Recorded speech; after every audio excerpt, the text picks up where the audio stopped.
All right. Good morning, ladies and gentlemen.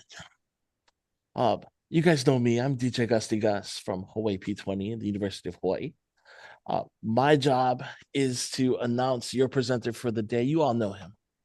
His legacy goes on and on and on. His impact on Hawaii itself is so visceral that we walk down the street and we feel his greatness reverberating through the buildings. Oh God. His financial aid acumen has just accumulated and accumulated so much that he's at his pinnacle when he's live on stage in front of you, sharing all the updates that you guys need to know.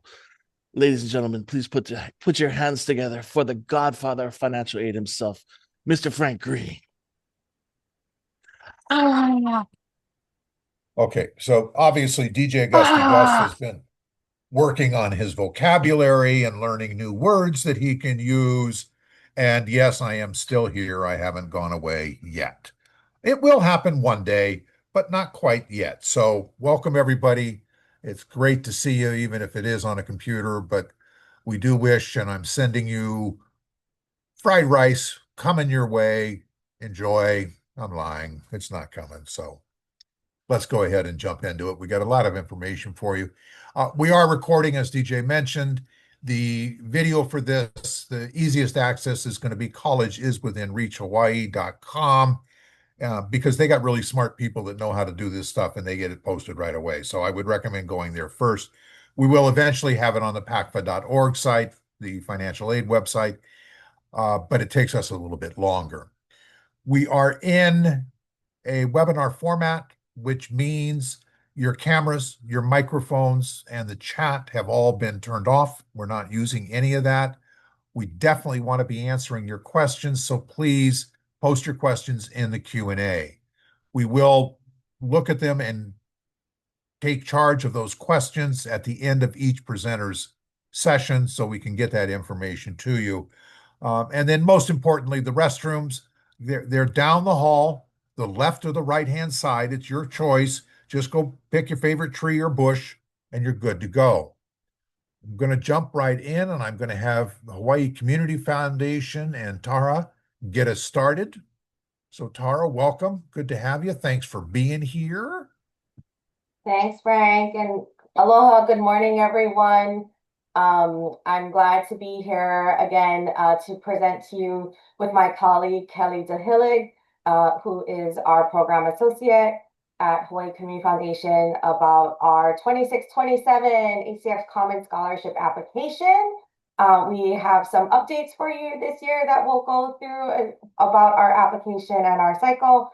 As well as some just sort of reminders and best practice tips that we hope you can pass along to your students because, again, our applicants have historically reported that over 70% of our applicants find out about our application through counselors and school staff like you. So you guys are very important to us. And we do have an exciting way that we'll get more information out to you guys, which I'll talk about at the end of this presentation. So really quickly, again, just a scholarship program overview and helpful tips. Hopefully you'll get something new out of today's presentation. So just really quick context for those who are not familiar with our scholarship program. We have one application which does qualify students for over 300 scholarship opportunities. Last year, we awarded $8.5 million to Hawaii's college students. So we are growing. I think when I first got to HCF, we were at about 4 million. We have since doubled that within the last 10 years.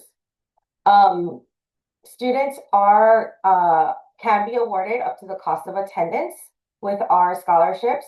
But really, we try to say that we do the work for them again, they don't have to apply to 300 individual scholarship opportunities, just have to do our one application. Just for reference, last year, we received 4,700 applications, 4,700 applications.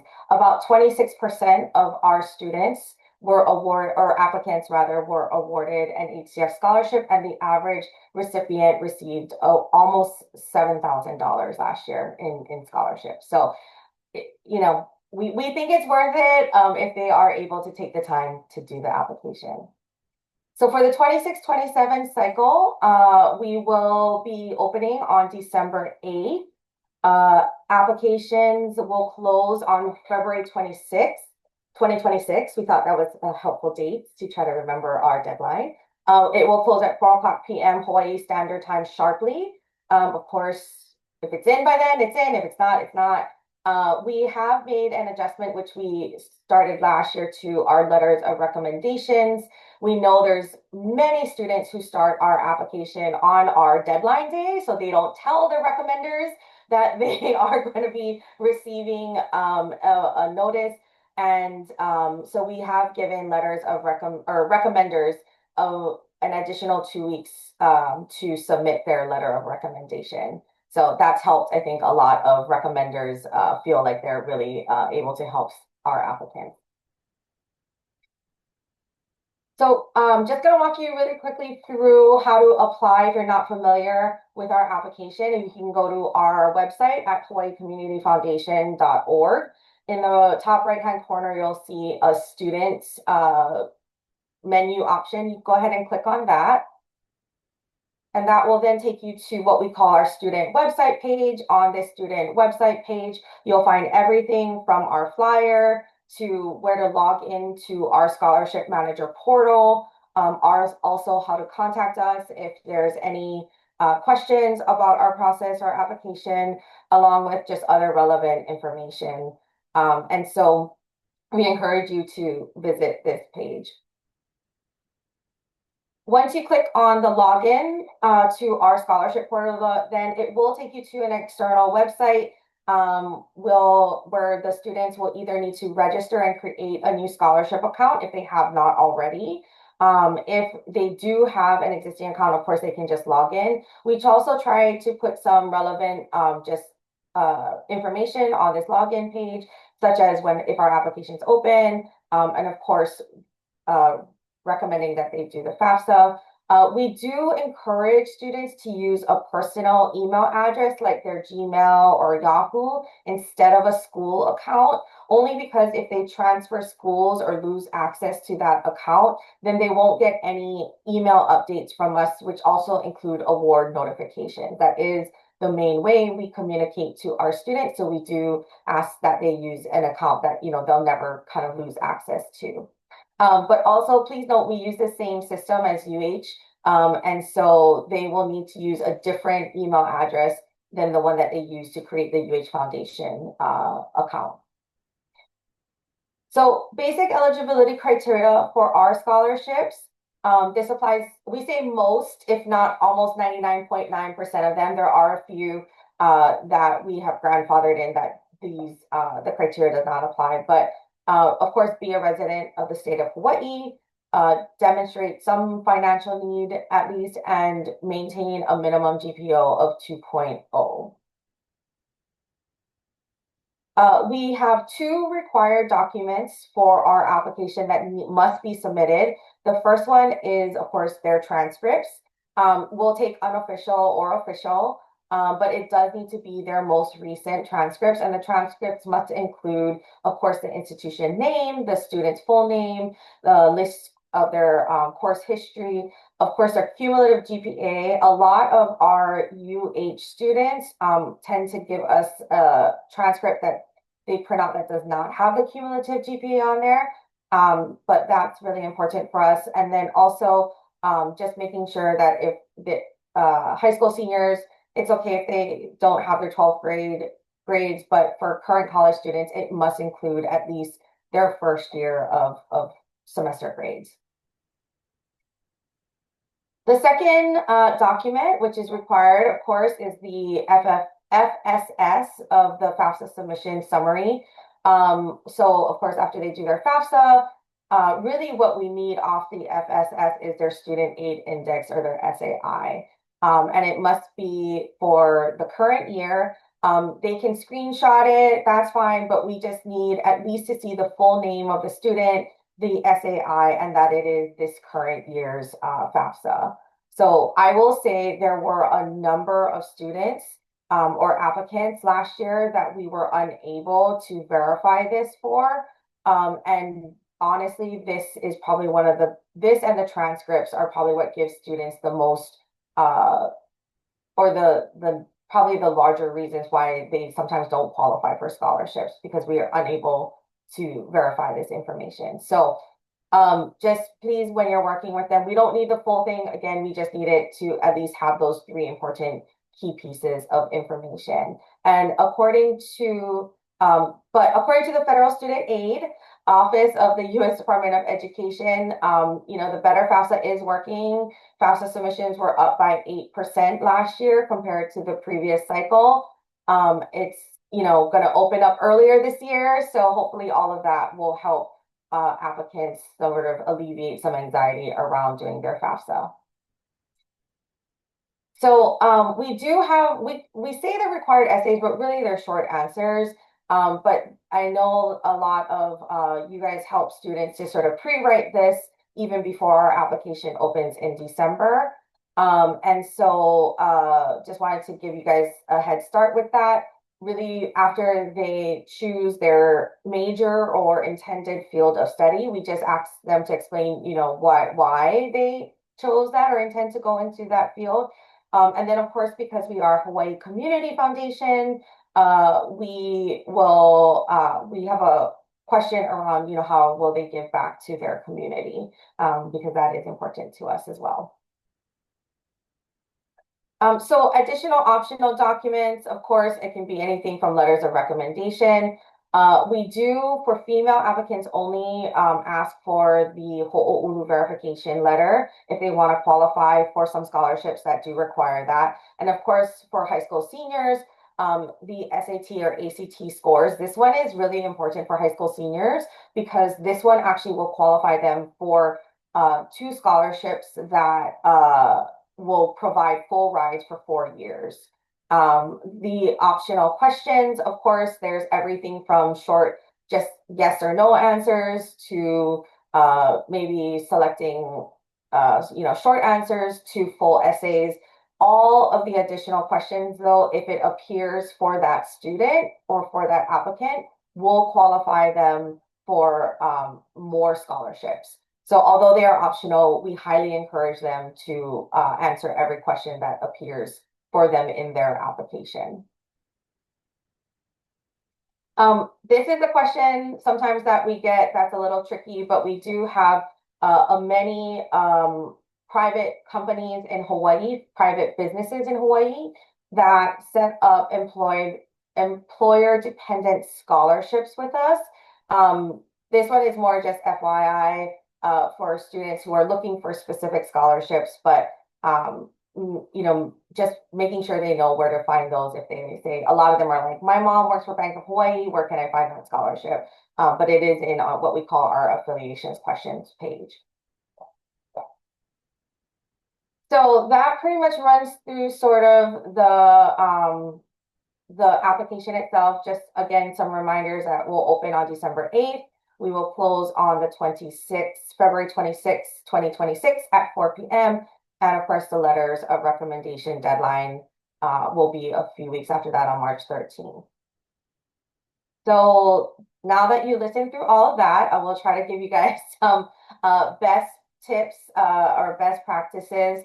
So of course, just making sure that the transcripts meet the requirements that are listed. Again, they don't have to be official transcripts. Just making sure that they have all of the information that we are requesting. We do and this is more just so you guys as counselors know, we do tell students when we do our outreaches to notify their recommenders as soon as they know that they're going to ask them to be a recommender. But again, we just know that a lot of students start our application sort of on the last day. But of course, we encourage them to not only start early, but submit before the deadline day. Last year, we did receive over 1,000 applications on deadline day. So it does, our website traffic does get pretty heavy. And of course, if you are able to help them write their essays in advance on a separate document and then just copy and paste that into our application, that's the best way because we do have a timer on our website that will log the student off if they, take more than, I believe it's 30 or 45 minutes. So just so that you guys have a timeline, of course, we're telling students to complete their FAFSA as soon as it opens in October. But of course, after they submit our application in February, we do try to send out the award notifications before May 1st. So that is and has been a target deadline of our team, of May 1st, of course, being college deadline day, college commitment day. And we have held to that for the last couple of years. So our team's been really happy that we can meet that target for the applicants and at least notify those who are getting an award that they are receiving something from us before they need to commit to their colleges. And we do have sort of what we call a two-part acceptance. So once they are notified, they do need to accept and submit a very short form, which basically just tells us where are we mailing the check to for their award. But we do need that verification because we are aware that some students, even though they do the application in December, January, February, will change their mind about where they go to school come by the time we need to mail the checks out.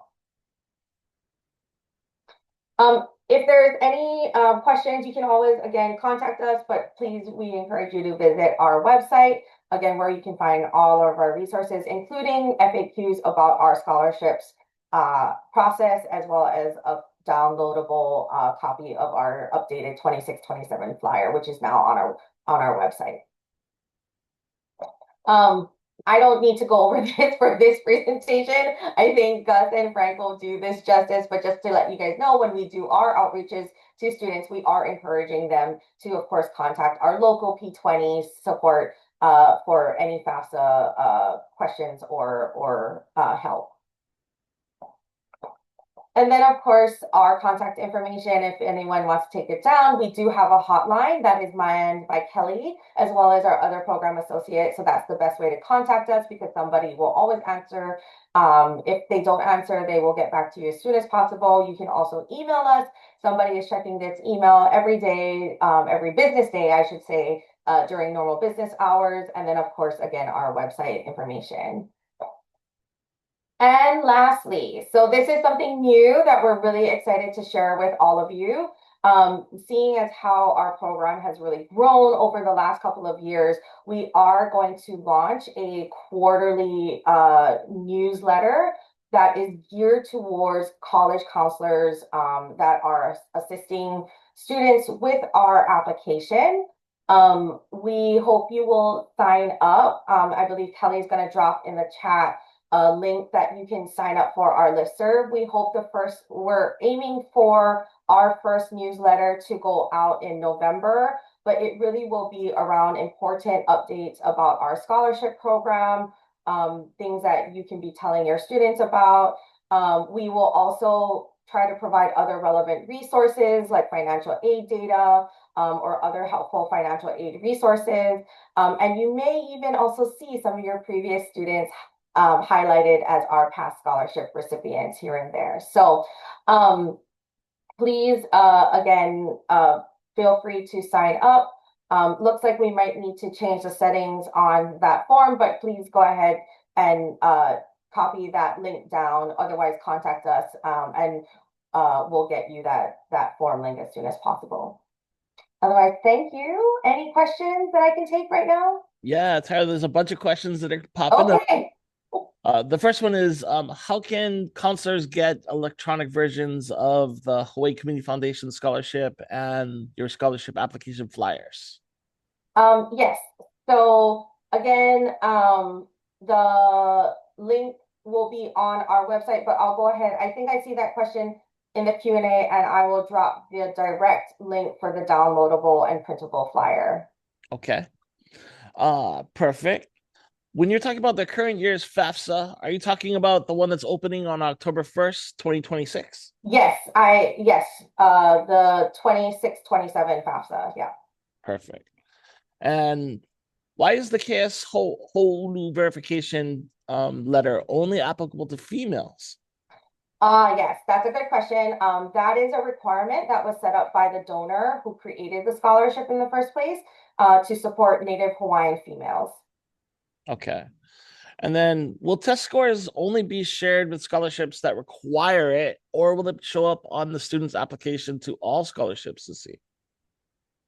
Um, so sorry, the test scores, is that for the SAT test scores or? Yeah. I Sorry, if believe somebody could maybe clarify that question. Will it only show up for the student applications for all scholarships? So, okay, I'm gonna take a stab at what I think they're asking. So our application is does have SMART rules tied to each, like to different questions. So depending on how they answer certain questions, the back end of our scholarship application will look different for every student. So yes, if they accurately mark that they are a high school senior, then the SAT question will pop up for them, but it will not show if you say you are not a high school senior. I okay. think that's what that means, but please correct me if Yeah, I they understood. clarified it's for the ACT and SAT test scores that are Got submitted. it. Okay, I think I answered that question, but if not, again, please let me know otherwise. And there was just a question about the percentage of applicants that receive a scholarship. Did you say 26%? Yes, so unfortunately, that percentage rate has gone down, but it's because our applicant numbers have really jumped up in the last 2, 3 years post-COVID. We used to receive about 3,500 application, and our recipient rate was hovering around 30, little less than 30%. We did drop to 26%, but our application numbers now are again nearing 4,800. So it is it the demand definitely has risen. And unfortunately, our scholarship numbers or awards have not grown in in equal relation to that. Awesome. The last, we'll let you get to those last questions offline. We'll turn it back over to Frank. Thank you so much, Tara. Kara, Sounds good. Thank you, everyone. Yeah. greatly appreciated. Thank you. Lots of good news, lots of good information. Yeah. Thank you guys. Have a good one. Take care. Bye. Okay. Bye-bye.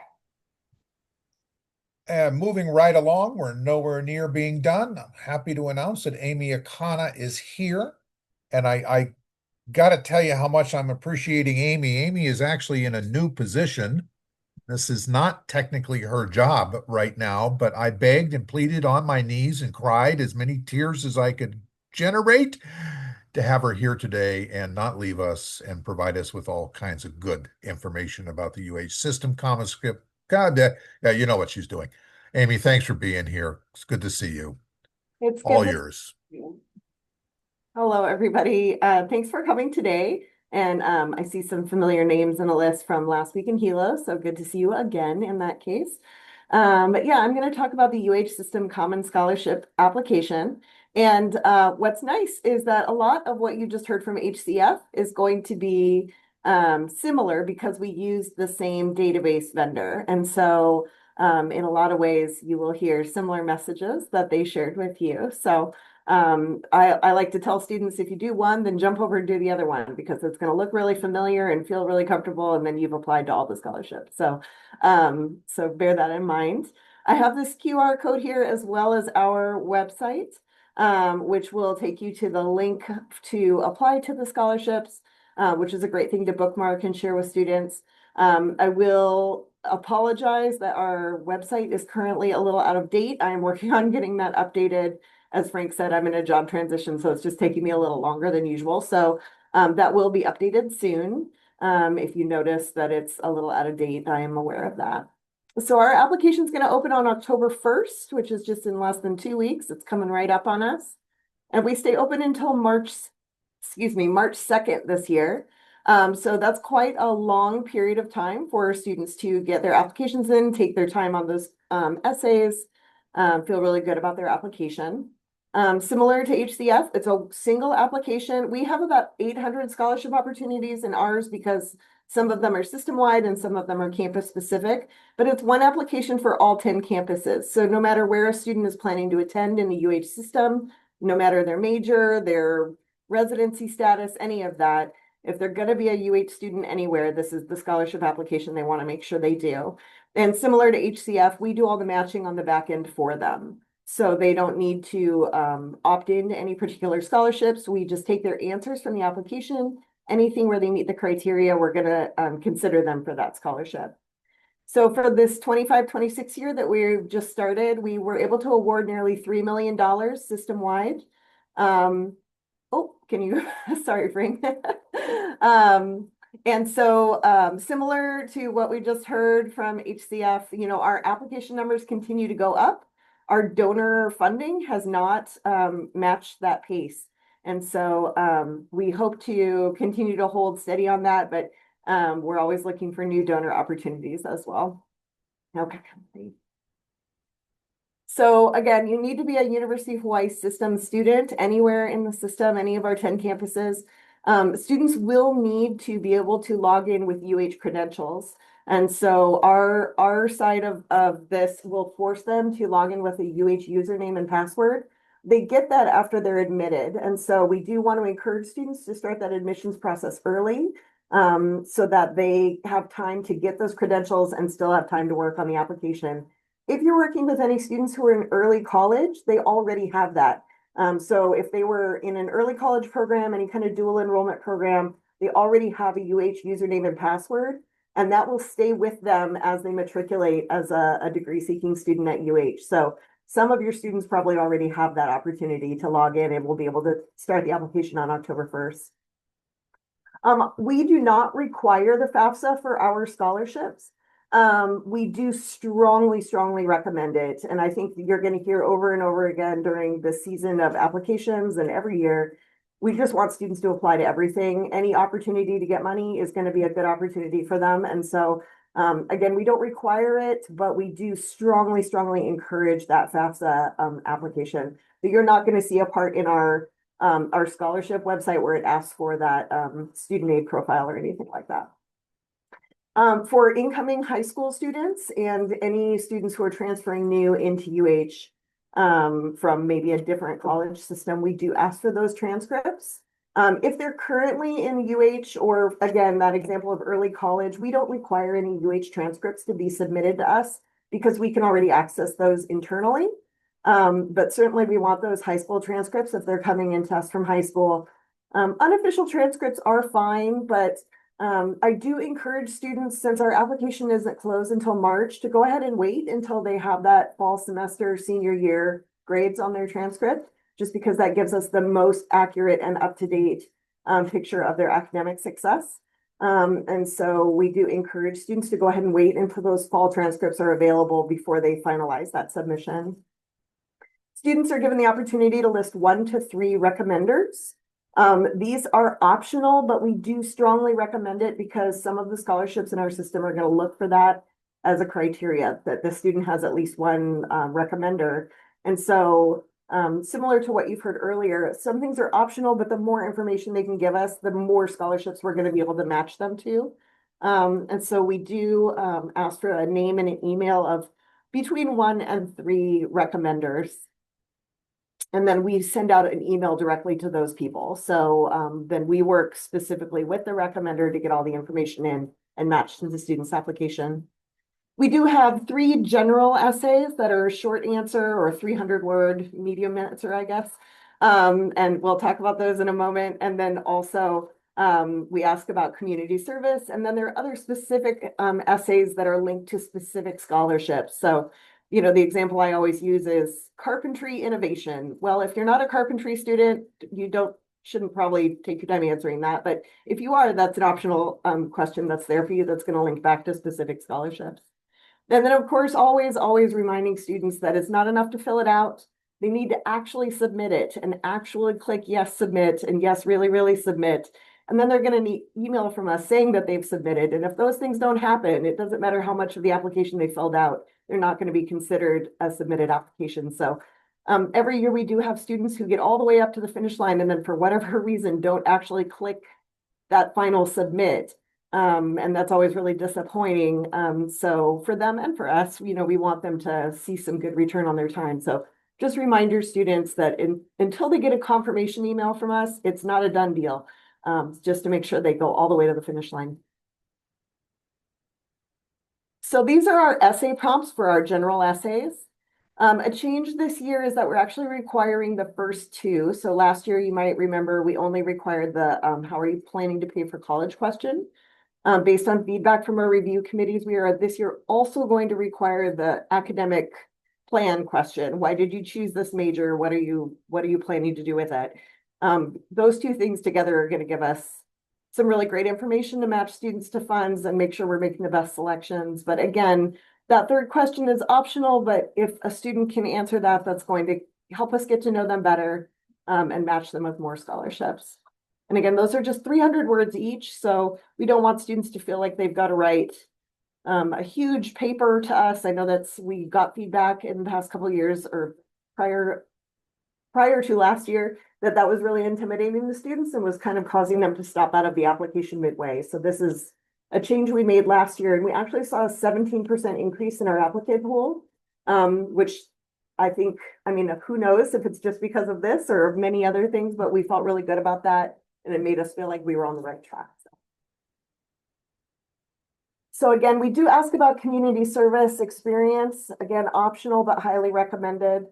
And we really try to focus on the many ways that students can be of service to others. So it's not only those sort of formalized, I go to this place and I log hours and, you know, those sort of experiences or service projects, but also people have significant home and family responsibilities, community responsibilities, oftentimes unpaid, oftentimes taking away from time that they might be doing other types of service that, you know, sometimes we think of as the formal community service with capital letters. And so we want students to talk about all of those things. We want to hear what they're doing basically when they're not in school, right? What are they doing to give back to their community? So if you see students sort of looking at that and saying, well, I don't do community service, you know, talk to them about what they do just to help the people around them and encourage them to go ahead and share those things with us.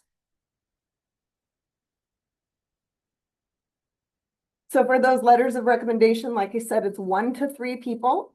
Everything is done online, so we do not accept direct, we don't accept students sending in any recommendations for their recommender. I know every year we get a few people who try to forward on PDFs or Word documents. We can't accept them from the students. And in fact, we don't accept them via email from recommenders. We always route them back to that form. And so we do want everything to go through that. Students can track if we've received a letter of recommendation from the people they enter. Even after our submission deadline, they can see the status of that. And so we do always encourage students to stay in touch with their recommenders and mahalo them afterwards, of course, but this way they can gently nudge them maybe if they don't have those in yet. We do, similar to HCF, we give a little buffer window. So students need to have all their information in by March 2nd at 4 p.m. But we give recommenders until March 9th, a week later, also at 4 p.m. So that way, if students are putting in that information on the deadline day for them, we still give another week to those recommenders. And so we want to make sure that everybody has a chance to get that information then. So again, I kind of talked about this already, but transcripts, we do require them for new first-time students, whether they're new from high school or new from outside of UH. But we don't need anything from UH. We can access all of that internally. And similar to what you heard before, even on an unofficial transcript, you do need to have the student's name, the school name, what that GPA is, and what date they printed that so that we know what we're working with.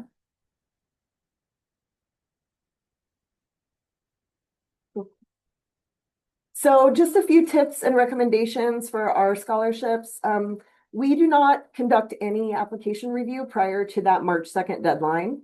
So there is no advantage to submitting early. So every year we have a few people who I can see they submitted it at like 10 a.m. on October 1st. And I'm like, that's very impressive.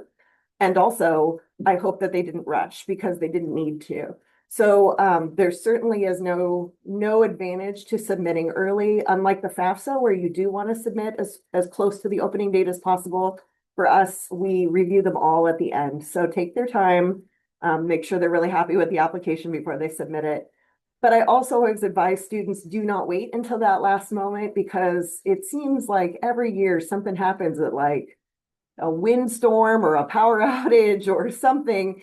And so you have people trying to hit submit at 3:55 on the deadline day, and then their internet goes out, and it's not great. And so I always advise students like, okay, so the deadline's March 2nd this year. Go ahead and put in your calendar that the deadline is February 25th.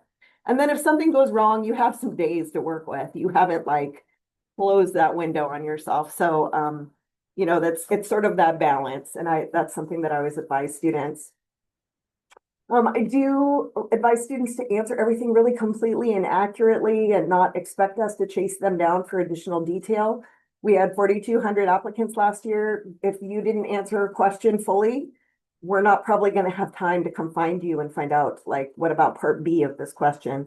This comes up a lot with our affiliation scholarships. So we'll have questions in the application that say, you know, do you have a family member that works for Maui Ocean Center? If so, list their name and their position title, and we'll just get a lot of yes.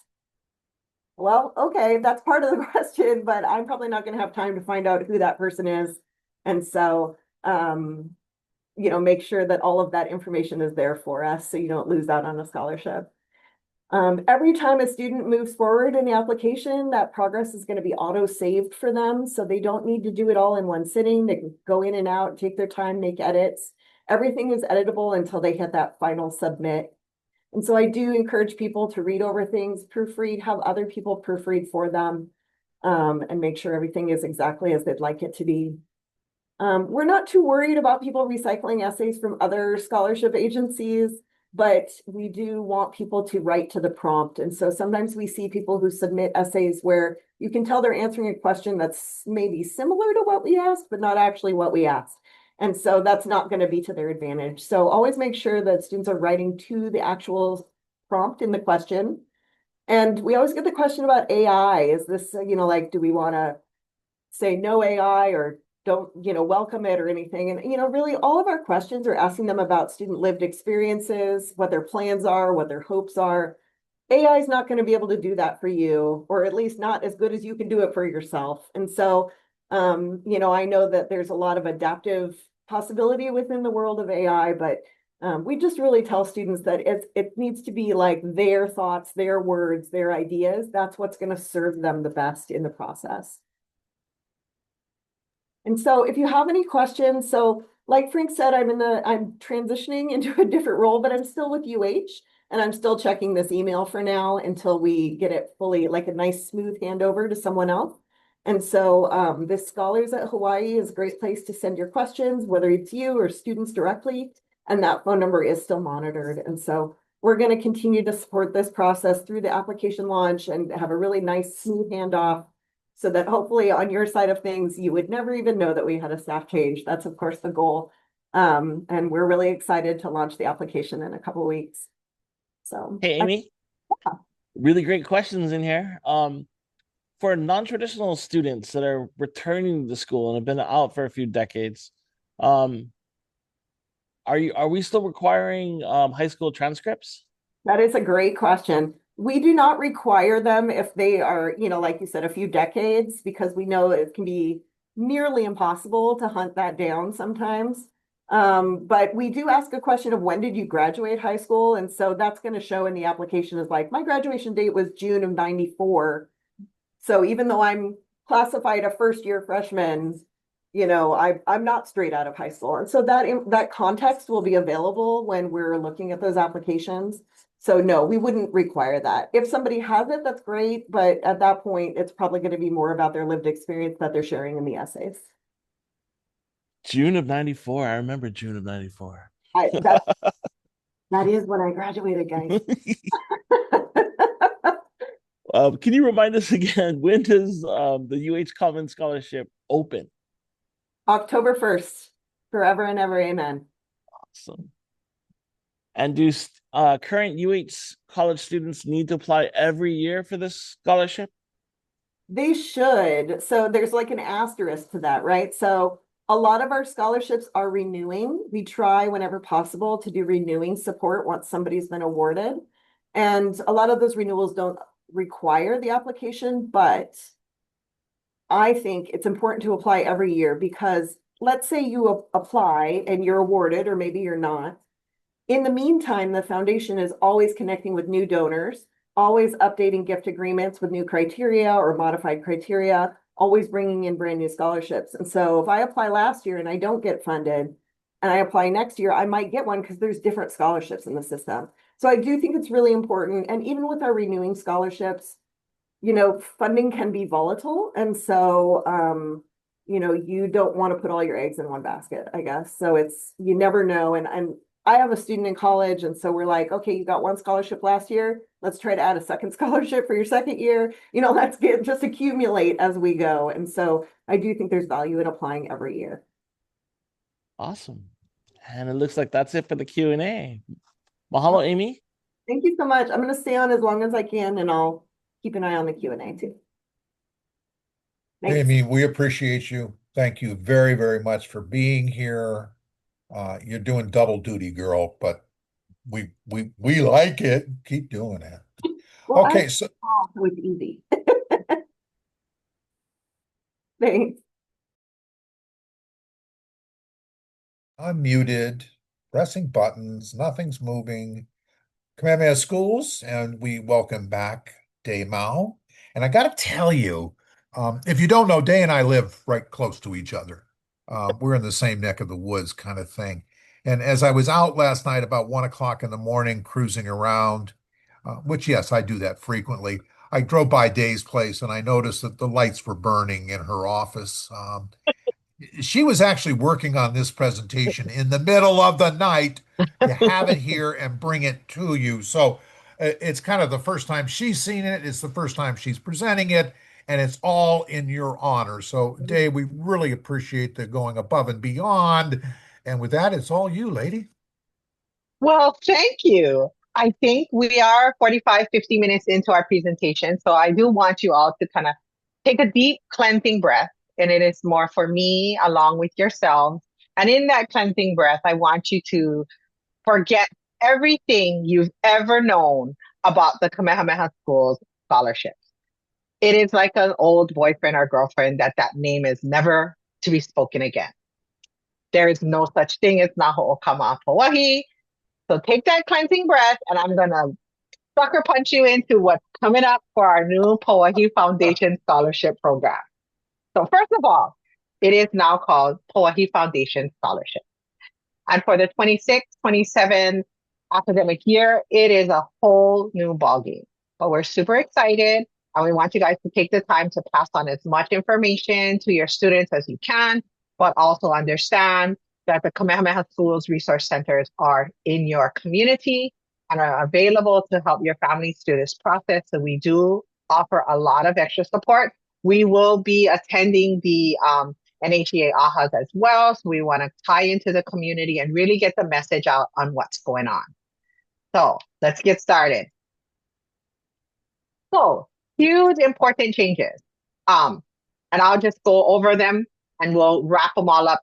I wanted to hit you with these up front because I really want you guys to understand there's a lot of changes going on. So first things first, great. No application fee anymore for our application. There's only one application for all scholarships.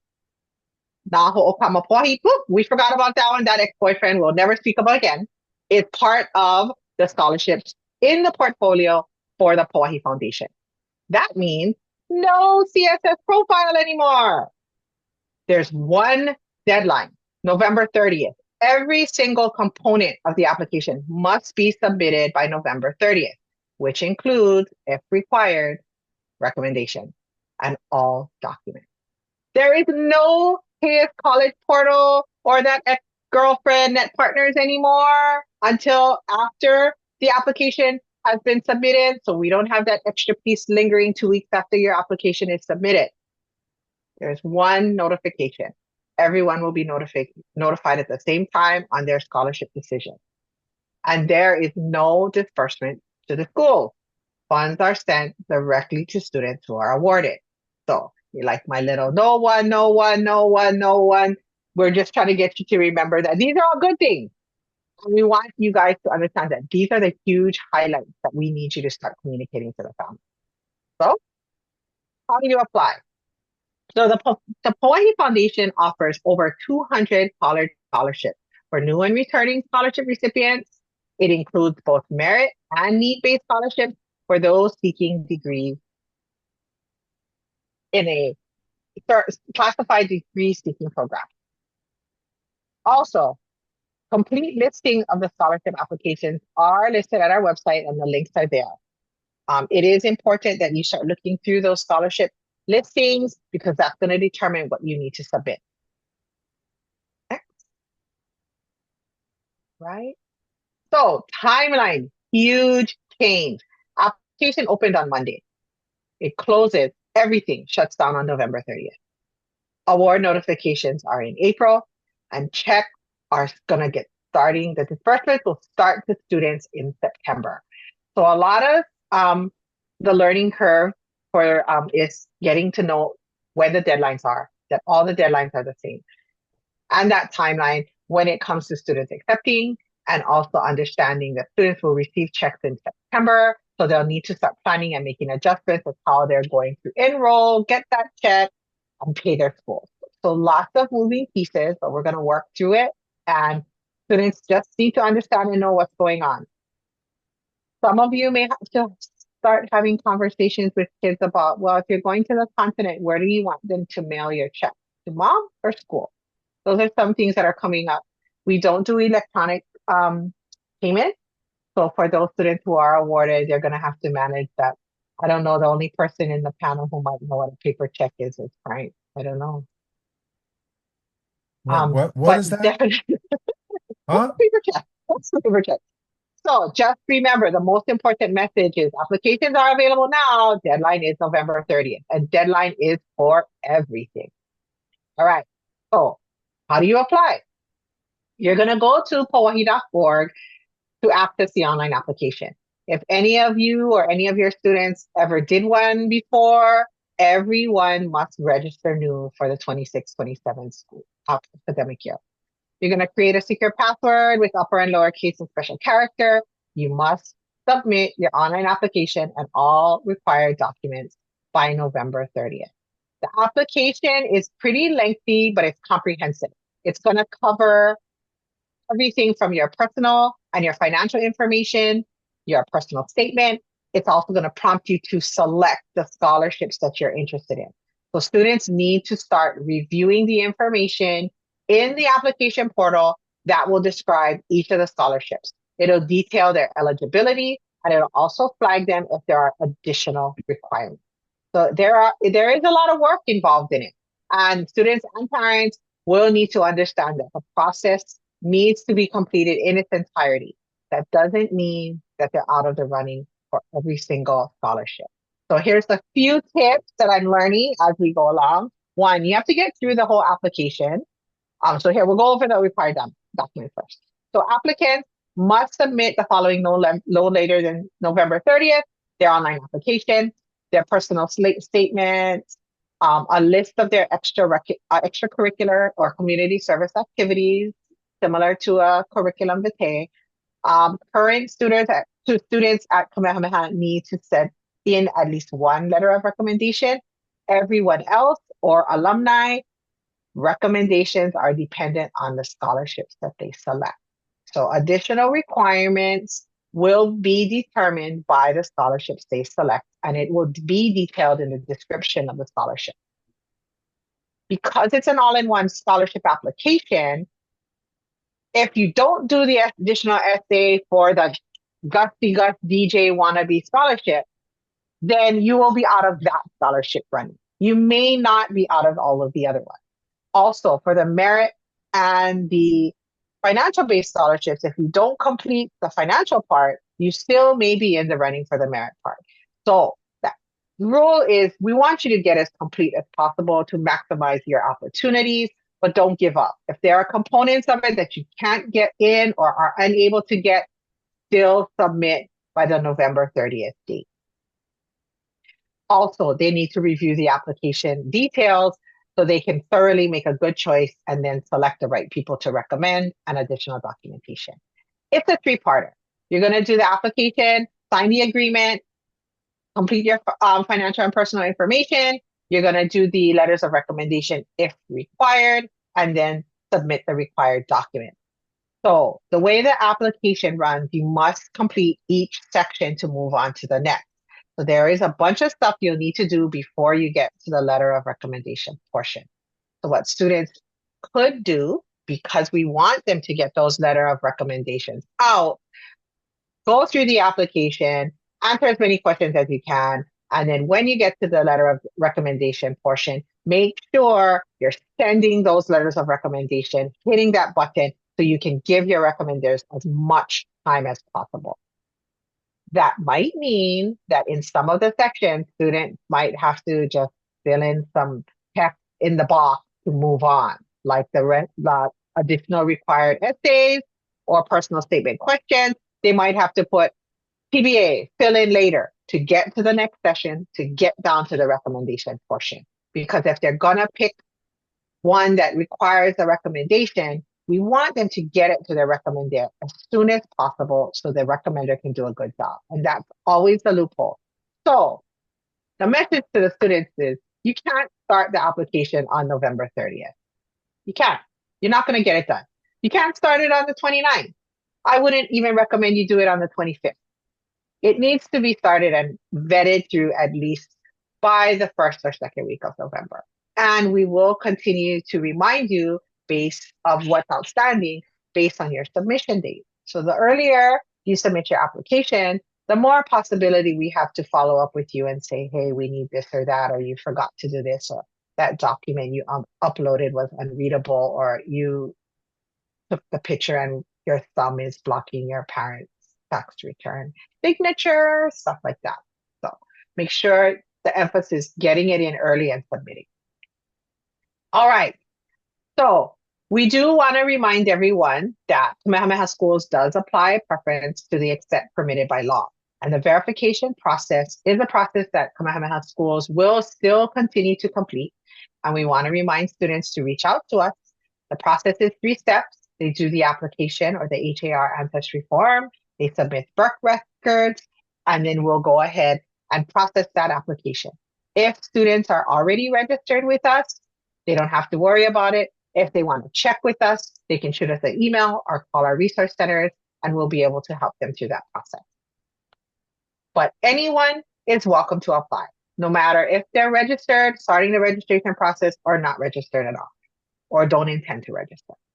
If you need help, Kamehameha Schools Resource Centers are available. Our phone number, email, website. Don't forget, there's no such thing as Kamehameha School College Scholarship or the Naho Okama Scholarships anymore. Everything has been put into the Pauahi Foundation bucket, and everything will go through that program.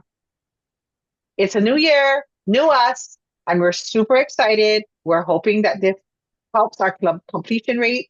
It helps our students understand where they're applying to. It also accesses them to over 200 scholarships that some of them might not have ever thought of applying for before. So we're super excited, but we also know it's a new process and we want to be able to be available and walk everyone through that as best as possible. If you have any questions, I'll hang out through the chat. If not, you can always reach out to us, come to the AHAs. We'll also be there to help in person. Couple great questions there. All righty. The first one is, where can counselors get the Pauahi flyers and the Pauahi posters and the promotional materials? You can email scholarships@pauahi.org and we can email you those digital copies. If you're coming to an AHA, you can also email us and we can provide you with some. I don't like to take paper home, so if I'm at the AHAs like KCC and you guys are there, come at the end and I'll give you whatever I got. Are there any funds specifically for need-only students with no Yes. consideration to merit?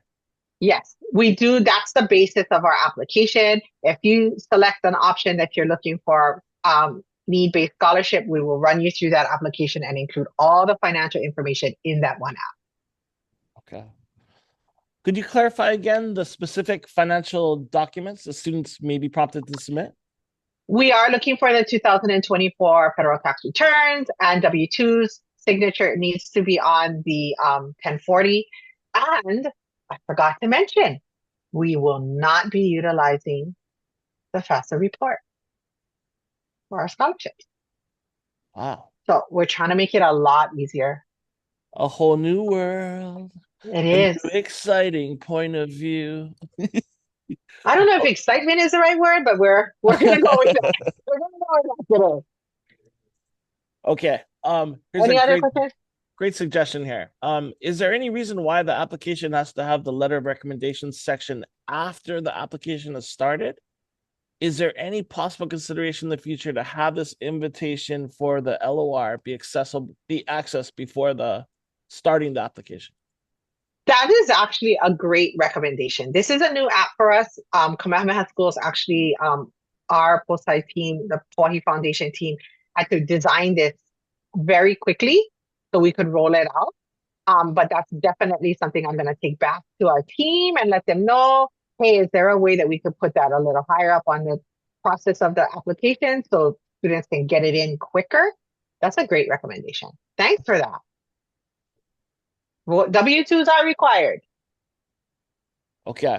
The AHA events are the announcements coming up in this presentation, so hang on tight for that. Here's a great question, Day, and this would be really great for counselors to know and clarify with you. So with students receiving the check directly, are students being advised to notify the financial aid office that they've been awarded a Pauahi Foundation scholarship? Yes. So normally that's based on student has to reconcile their account and schools want to know where you're getting your money from.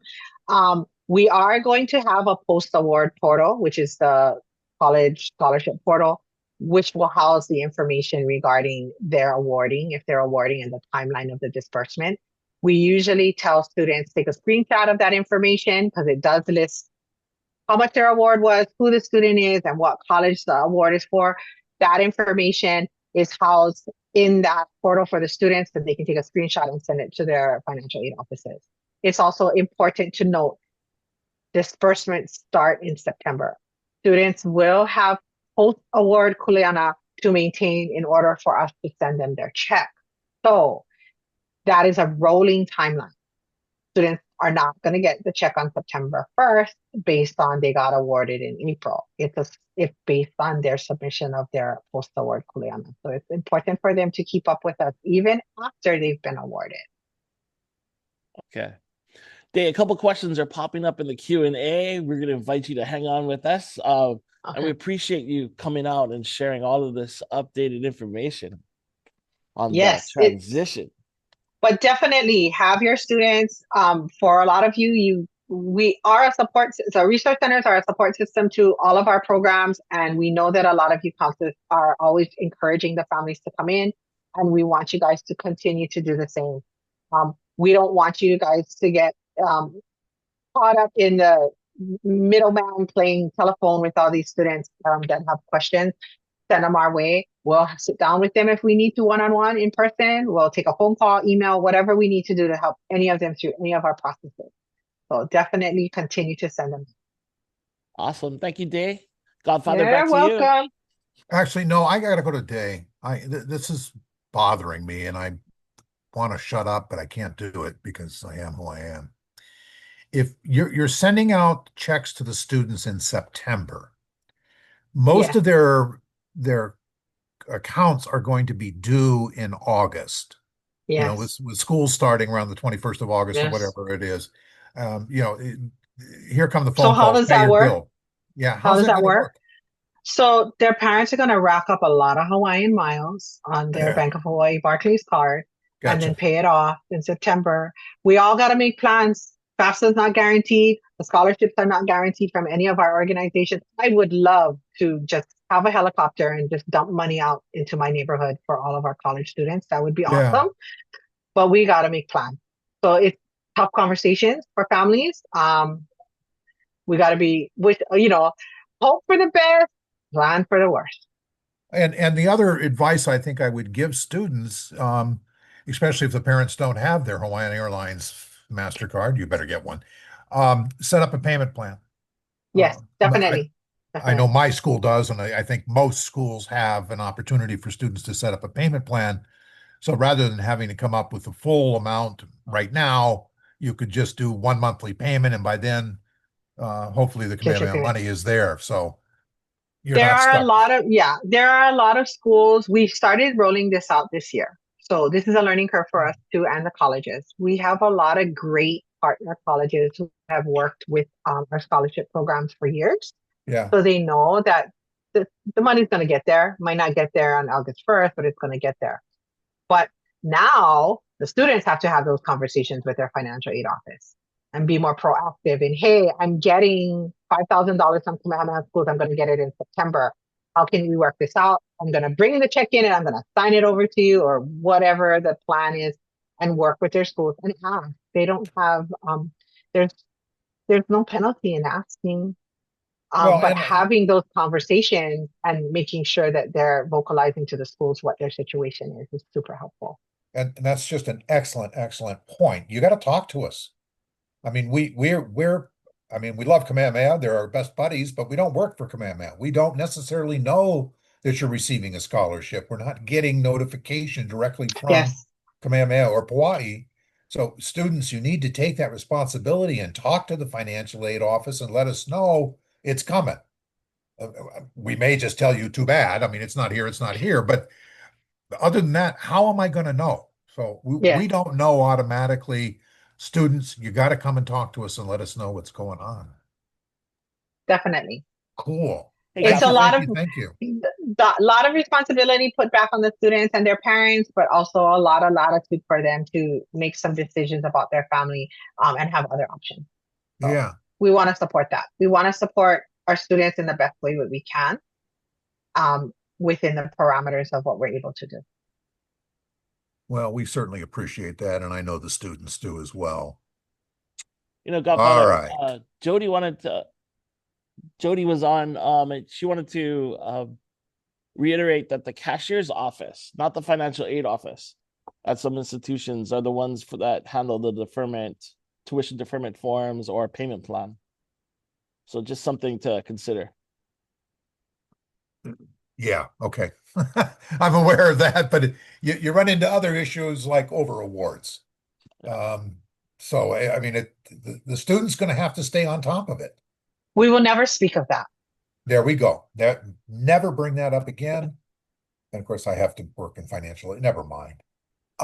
Moving on, I'm going to call on our very own DJ Gusty Gus, the boy with the golden voice. And yes, he is in fact that good looking that it just brightens up your day by his very presence. DJ, fill us in on P20. Days come up with these dramatic changes with Kamehameha. Now, what's going on with P20? Yeah, you know, we have our own news to be to be announcing here today. Live on stage, DJ Gusty Gus. Aloha everybody. We wanted to let you guys know that we just got notification of the no cost extension for our last year of our grant. So the cool thing is that the Godfather Financial Aid and myself will be around hopefully for another year. Yeah. We're excited about this. And we're excited to announce that this is breaking news that we just got notified this morning. And great that we can start off this presentation with that news so that everybody can be aware that we're going to be around. Oh, I wanted to start this presentation off with our FAFSA completion rates for our public high schools. Just because that's something that we've been monitoring with our Cash for College competition, and then also really working together with our high schools to up that FAFSA completion rate, because we know that the FAFSA is such an integral part to this college success equation. And if you're noticing that the class of 2024 and the class of 2025 are the only ones on here, it's because the Department of Education changed the way that we did our FAFSA reporting and changed the official enrollment counts. So from the class of 2024 on, we will be having SPED numbers added to the complete official enrollment for each high school. And this, of course, has changed the bottom line for what we're comparing the numbers to. So we can't really compare our 2025 FAFSA completion data to our 2019 FAFSA data. So as the new FAFSA began in 2024, we will be moving forward tracking everything from the class of 2024. As you can see, we had a little bump in FAFSA completion. Actually, in the scope of the entire state, it actually is a nice bump from FAFSA completion at 48.1% for the class of 2025. We're noticing this increase, which we were forecasting to be a little bit bigger, considering how far we had dropped with the problems with the better FAFSA. But we are definitely in that upward trend, and we definitely want to get back to higher FAFSA completion rates across the board. Next slide, please. So some key data points that we wanted to point out for you guys. It's interesting that 58.1% was the highest FAFSA completion rate by a high school. Compared to 2024, we had 6 high schools that were above 60%. So we are definitely, and this could be one of the changes to the SPED counting. That could be part of that accounting. No schools had a FAFSA completion rate higher than 60%, which is something that we were just pointing out. It's interesting that 4,081 FAFSA applications were completed by March 15, and March 15, of course, is our Cash for College deadline, which means that we had 693 more applications done, the big part of the year in 2024. And if you notice, 1,354 FAFSA applications were completed after March 15, and that was an increase of 790 applications. So that means students were doing the FAFSA later in the year, and this could be something like we said, that better FAFSA wasn't exactly better when it came to students and parents last year. So we're hoping this is something that is going to that we're going to be watching this year with our FAFSA outreach. From there, 288 submitted FAFSA were never completed in 2024. This dropped down to 175 this past year. This was 113 fewer FAFSAs that were submitted, but for some reason had an error on it and were never completed. So we're hoping this is a good thing that we're seeing in the data points. All right, want to remind our public high school counselors out there that the UH Application Data Initiative is going to be happening again. And just as a reminder, this provides high school college counselors with a list of students who have applied to any of the University of Hawaii campuses. This provides a list of status information, stuff like health clearances, major programs that you've selected. This gives you a way to cross-reference the students who are college-bound and put those additional services around these students to make sure that they start that onboarding process and get them going to where they want to be in college. As always, the principal must sign and return this opt-in form. This is a principal school agreement that is driven between the school and the University of Hawaii and Hawaii P20. Official announcements will be coming in October. Please look out for that in my emails. And then the first application data report will be coming the 3rd week of November. The Cash for College Challenge. Yes. I want to thank you guys all for giving us feedback on how the Cash for College has been working. We appreciate all of your thoughts and ideas of how we can make the competition more competitive, more interesting. The official announcement's going to be coming in October 2026. We're thinking right now that the high schools will again be organized in 10 divisions by enrollment size. We like that enrollment size competition. We like having that school spirit and personal pride aspect to the competition. We're going to be rewarding the highest percentage point increase between 2025 and 2026 this year. As we started last year, high schools must opt in to participate. This helps us identify who at the campus, at the high school campus, can be receiving our information and who's going to be stewarding some of these FAFSA strategies that we have going on. And then we're hoping that high schools can share out their FSAID creation, FAFSA completion strategies, or even their financial aid outreach strategies with us through this process, so we can kind of broaden the information that's out there to support counselors and then to ultimately support students and families. Okay, I want to remind you guys that the College Counselor Digital Toolkit is available right now. You guys can go to your own counselor page at collegeswithinreachhawaii.com/counselor. This is a place where you guys can download your How to Pay for College booklet, the 12th grade roadmap, the local FAFSA email flyers to help promote our financial aid nights flyers, our scholarship workshop flyers, and then how to create an FSAID cheat sheet. All of that stuff is put on there for you guys to access at your leisure. Feel free to download that whenever you guys need to put that information up for students. And just letting you guys know, National Gear Up for College Week is going to be going on next week.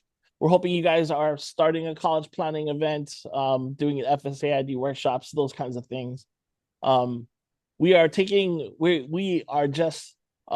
supporting you guys from the stands this year, as we awaited word of where we were going to be. But we're hoping that you guys are celebrating National Gear Up for College Week. Next slide, please. All right, upcoming events. Here we go. We want to let you guys know that the Native Hawaiian Scholarship AHA page, and ouch, that's all messed up, Frank. Yeah, see, wait last minute and give me the slides, and this is what we get. Oh, the dates for the Native Hawaiian Scholarship AHA are posted on our website, collegeiswithinreachhawaii.com. The Scholarship AHA is a huge coalition of different organizations getting together to bring together all the opportunities for financial aid and scholarships for Native Hawaiian students in one place. It's not just for Native Hawaiian students, though. It really is open to everybody in the community. And this is a live in-person event, a mixture of live in-person events and online virtual workshops. The cool thing is to get students and families to meet with the scholarship providers and the representatives from the different scholarships to learn helpful hints on getting awarded. We just, the reason this is all messed up is we just moved the dates for all of scholarship AHAs to accommodate all of the changes that are happening across the landscape. So this is the official flyer. Students can register right now at collegeswithinreachhawaii.com. Yeah. Okay. Want to remind you guys that we will be doing 2 online virtual scholarship workshops. These will be 2 Thursdays in November 6th and November 20th. These workshops are partnering together with our friends at Hawaii Community Foundation, UH Foundation, and then our friends from Sallie Mae to really take students through this scholarship process. For many students and families, this is like the first stop into actually building a national profile, which is the national search engine for different scholarships across the country. So we definitely recommend you guys share this out to students to access and join us for these Thursday nights in November. As always, registration is free, and it will be done at collegeiswithinreachhawaii.com. Okay, we are in the last two presentations of our financial aid nights. We're down to the last two financial aid nights that take us through the process of the FAFSA. In October, we transitioned to helping you guys on the high school campuses and scheduling in-person events. And we're planning on being with you guys wherever we can across the state of Hawaii. We will then transfer back to every Wednesdays, helping students and families do and complete the FAFSA. So free FAFSA completion webinars will begin every Wednesday in November. We're going to go every Wednesday between November 5th and March 11th. Registration is always at collegeiswithinreachhawaii.com. These workshops have kind of changed a little bit, and we're happy to see the innovation in how we're serving students and families. The FAFSA completion workshops can really be a place for students and parents to get answers to some of their questions, to make corrections to their applications, and then start the process if they haven't done so already. So we're hoping that these workshops can help you in your strategy to serving students with FAFSA completion. So please utilize our workshops however you can. We've seen the innovation of broadcasting us in to do the line-by-line presentation of the FAFSA where students and parents can follow along and go along with the presentation to complete their FAFSA and ask real-time questions right there live with us through these workshops. So however we can utilize these Wednesday nights, we would like you guys to think about that, because we're going to be there every Wednesday between November 5th and March 11th. It's going to be the godfather of financial aid and myself, DJ Gusty Gus. Next slide, please. All right. For our counselors in our public high schools, we want to remind you guys that the direct admissions era has begun for the University of Hawaii. Direct to UH is happening right now. There's going to be a special webinar that takes you guys through this process. I know you guys have probably heard it already in many forums, but this will be a really great chance to get that refresher on what students need to know about this direct admissions process. Thursday, September 25th at 3:00 p.m. The QR code is right there. You guys can register right now for this workshop if you guys haven't made it. This is a chance to learn about how the Direct to UH works and see how this program supports college and career readiness. Do a walkthrough of the Direct to UH student experience. And then really, for our counselors out there, this is a chance to participate in the Q&A discussion about Direct to UH. So please join us for that webinar. And with that, I'll take any questions that are out there. Oh, okay. This is a great question about our charter schools. And I know we've been trying to see how we can expand this UH application data initiative. We have not crossed that road yet about our charter schools and expanding that. So the schools will be notified through principal. So this is important to know. I will CC our points of contact at our different high schools, which is why if you're not getting any of our information, and you should be getting it, feel free to reach out to us because we want to always update. We participate with the PLC list for our counselors, and we're always updating our contacts to make sure we have the up-to-date information. But this invitation will be sent directly to principals, and we'll be CCing you guys on this transfer as well. Okay. Okay, there's a significant increase in students and families who are afraid to fill out the FAFSA, specifically green card holders. Yes, this is a great question. Do I have I- any I- advice, Godfather? I have lots of advice. But I think I'll post this to the Godfather. What do you think about that? Well, first off, for green card holders, technically they have nothing to be worried about whatsoever. They're legal in the United States. Now, I realize the reality is we've got some anxiety going on with this. Um, but my feeling on that has always been they know who you are anyway. You got a whole department called immigrations that knows who's got green cards and what their status is and where they stand. I can't believe that FAFSA is going to be used to tip somebody off. There certainly are concerns for undocumented, and more so on the parent side, because a student may very well have a Social Security and may be in a position where they're eligible and their parents are not. Their parents are undocumented. They don't have Social Security numbers, and yet we're still requesting their information. It can be done. We can get it, but I understand those concerns. I don't have an easy answer for you. Theoretically, this information is not supposed to be passing, but my days of, believing in theoretical situations are kind of gone. Who knows what's going to happen? I would certainly hate to see somebody who is eligible for aid miss out on aid because of this situation.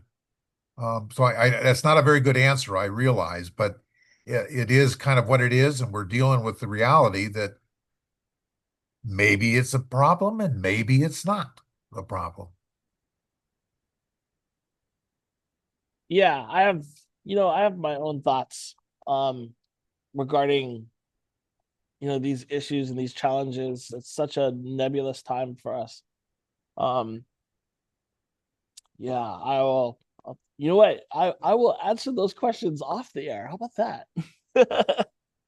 um Will the UH Application Data Initiative apply to charter schools? Oh, I answered that question. Okay. Our promotional information for the AHAs is coming very, very soon. We are hoping to lock that down today and get it posted to the colleges within reachhawaii.com website. Right now, just the registration is up, but please look out for that AHA flyers, those AHA flyers, and also those specific event promotions that we'll be posting to the website. We'll alert you guys also when that is up and ready to go. And yes, the direct to UH admissions information does not apply to charter schools at this moment. We're like we said, we're hoping that this will extend past our DOE public high schools in the future, but at this point, it is just for our public high schools that are utilized that are up for direct to UH admissions. Okay. Gosh. That was a lot of information, Godfather. It was, yeah. Are you okay? Got the questions done and everything? I think what we should do now is let's take a break, folks.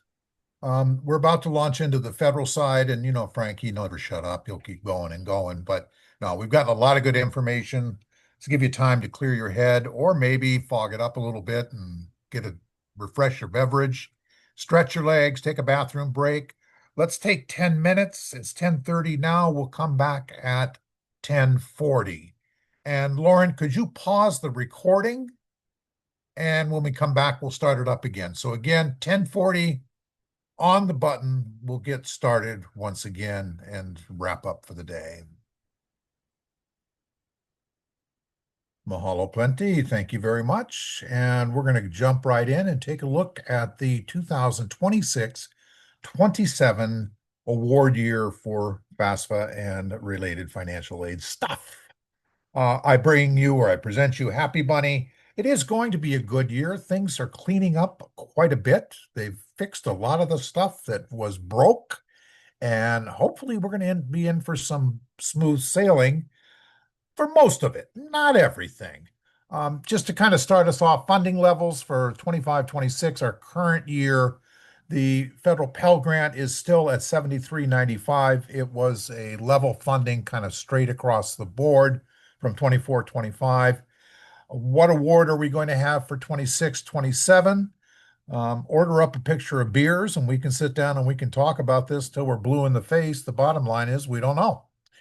Congress has not come up with a budget yet, which is why we're talking about and looking at a possible shutdown of the government because they don't have a budget. And Pell Grant is a budget line item. So until we get a budget, we don't know. I'll give you my thoughts on the idea, which mean absolutely nothing whatsoever, but I just like spouting off my ideas. I think we're going to see level funding again. I think they'll take the path of least resistance. I don't think they're in a position to increase Pell Grant by much, if at all. So I don't think they will. I think they'll leave it as level funding. Decreasing it, reducing it would, I still think, be political suicide. One thing I am hearing, I don't know how much weight I put on this, but it could come back and bite us in 26, 27. From the White House, there is talk that the definition of full-time should be changed to 15 credits instead of 12 credits.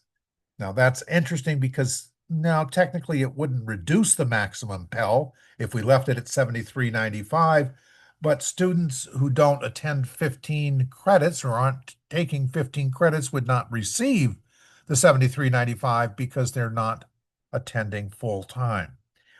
I don't know how far this is likely to go or if it's going to go anywhere, but just to fill you in, there is talk about that happening.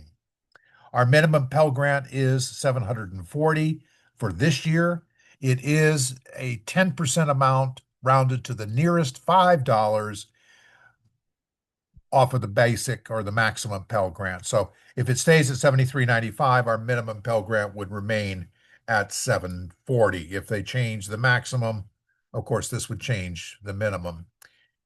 Studentaid.gov is still the landing page for all things federal financial aid. The subsites, FAFSA.gov and FSAID.ed.gov, are supposed to be dead. They were supposed to be dead 2-3 years ago. They were going to be phasing these guys out. And to be honest, they've been too busy doing other things and they're not even trying to phase it out. So I know FAFSA.gov is being used productively, actually. So they are still active. I was on it yesterday. You can go there directly. FAFSA.gov will take you directly to the login page for FAFSA. But of course, you can get to everything via studentaid.gov. Eventually, they're going to get rid of all these things. So don't be surprised. I have no idea. I've seen no timeline or anything. But the effort really was to get everybody going to studentaid.gov, and everything would flow from studentaid.gov. Our 26-27 FAFSA, technically it opens on October 1st to the public, but I will tell you it's actually open now. They started off with beta testing back in August. Beta 1 was our tag we gave it. Beta 1 was by invitation only. So the department had invited selected schools and community groups to participate in the first beta testing, and they sent out reps to go monitor them and deal with any problems or glitches that came up in beta testing 1. I wasn't there, but I did hear that it went smooth. They were very pleased with how few problems there were, so that they had eventually, come September 1st, they opened beta 2, and beta 2 is now open to the public. When they first announced it, it was by invitation, or not by invitation, but you had to request participation in beta 2. So there was a link, you would click on the link, send an email, it would have your name and email. You're requesting, and 3 to 5 days later, they would let you know if you've been accepted. That was done to control the number of people getting involved. They don't want to deal with millions in beta system. They're looking to deal with thousands. Well, they didn't get very many people requesting beta 2. So they kind of gave up on the send an email and just opened it to everybody. So it is open. It is up and running. Anybody can participate. There is no wait. You don't have to send an email and now wait for it. You can go straight in under beta. It is beta. Now, what does that mean? It means it's not yet finished, maybe, kind of. I think it's done. We're not expecting any changes here. it is, once you've completed a beta 2 FAFSA, it's a FAFSA. You don't have to go back in and do it again. There's no tweaking needs to be done to it. It is a legitimate and accepted FAFSA, and away it will go. Same procedures upcoming for the year. It's going to work pretty much the same way it's been working for the last couple years, with role-based format, meaning we've got the student, and then we have contributors, which would be the parents. Pell Grant eligibility is the same calculations.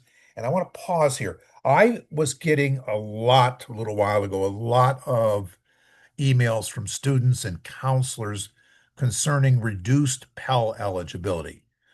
Students were submitting their applications, getting their awards, and receiving a reduced Pell calculation.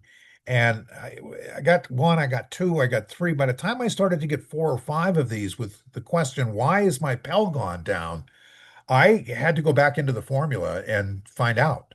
So I busted out the paper and I went and did 8 hand calculations of Pell Grant to see what numbers are affecting what and where there might be a difference. And I did 24, 25, and then 25, 26 hand calculations.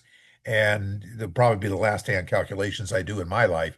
And the truth is, there's nothing in the formula that's reducing Pell eligibility, which means the biggest contributor to a reduced Pell eligibility is the adjusted gross income. And of course, you can't see the adjusted gross income. So anybody taking a look at a student's FAFSA submission summary and trying to figure out what went wrong or what the difference is, we can see a change in assets. I mean, if their bank account has jumped from 5,000 to 50,000, I can see that. But if their adjusted gross income has jumped up as well, I can't see that. There's no way to tell that. The only people who, again, see the tax data are the financial aid officers at the school where the student's going to be attending. But I went through and there was no change in the formula. So the same numbers, everything was identical. Well, we had some minor adjustments here and there on asset protection allowance and income protection allowance. But other than that, it was still as sweet as could be. FSA ID is still required. We are starting to use FAFSA account or SFA account interchanged with FSA ID. We're using both of those names. It's still the same thing. So if somebody says, have you created your account yet? What they're referring to is the FSA ID. We need all contributors, which means same, every student has got to have an FSA ID. And depending on whether we need one parent or two parents' information, the parent's going to need an FSA ID as well. Good news here is we no longer have to wait the 2 to 3 days for a Social Security match. So you remember when we were doing this last year, the student would need to create, or the parent would need to create their FSA ID and then kick back, put your feet up and wait for 2 days, 3 days until it cleared to Social Security and matched. And in that time, you were limited in what could be done. You could not log into the FAFSA. You could not start the FAFSA at the risk of really screwing things up until the FSA ID had matched with Social Security. And then we ran into these problems where where it didn't match, meaning the information entered did not exactly match the information that the contributor had used to create their FSA ID. And then we had to backtrack and start looking at what was used, what information was going in. Was it uppercase? Was it lowercase? What did not match? And then fix it and then wait 2 to 3 days. Well, the waiting is over. It's now an instant match with Social Security. So as they are doing it, as soon as they move on, it is matching their information with Social Security. So if there's an issue, you're not going to wait 2 days to find out. You're going to know about it right now. And you're kind of not going to be able to move forward until we fix that issue right then and there. So we've gotten rid of that wait, which is really kind of cool. This is back to beta 2 being open to all. Easiest way to get to it is go to FAFSA.gov. When you get to FAFSA.gov, you see this banner at the top of the page, which is giving you access. Now here, this was the link that was used to send an email. You're not going to need to do that anymore because it's open to everybody. They told us last week that the access to beta 2 was going to be on studentaid.gov. I didn't see it yet. That doesn't mean it's not there. But if that happens, just go to studentaid.gov and the upper left-hand corner, I've got it down here at the very bottom. You'll see FAFSA form. Click on FAFSA form, and that actually takes you to FAFSA.gov, and there will be the link to go to the beta 2. Now, are we encouraging students to do this? Maybe yes, maybe no. Couple things. One, feds control the number of participants, and again, they're looking to get thousands of participants to test it out, but they're not looking to get millions of participants. This hasn't been a problem. As of last week, they had, I think, almost 5,000, 4,800 completions of beta 2 FAFSAs, but they were hoping more for 80,000, 90,000, 100,000 students. So that's why it's now been open to everybody else. Students need to know that, as much as we say, do it early, do it early, do it early, this is really early. It's not going to get you any more money. There's no additional funds because you did yours in September and somebody else did theirs in October. Funding is what it is, and you're not getting any more just because you did the beta. You're not going to get any expedited processing by the schools. I can promise you, we're not going to jump on early applications and calculate your awards.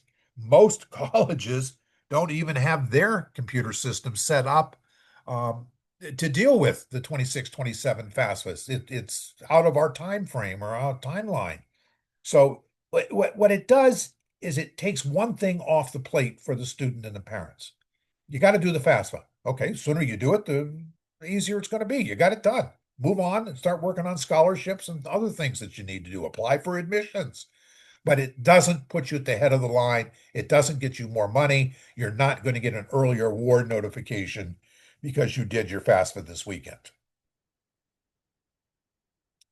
Looking at assets on the 26-27 FAFSA, we have few changes, but otherwise it's pretty much the same.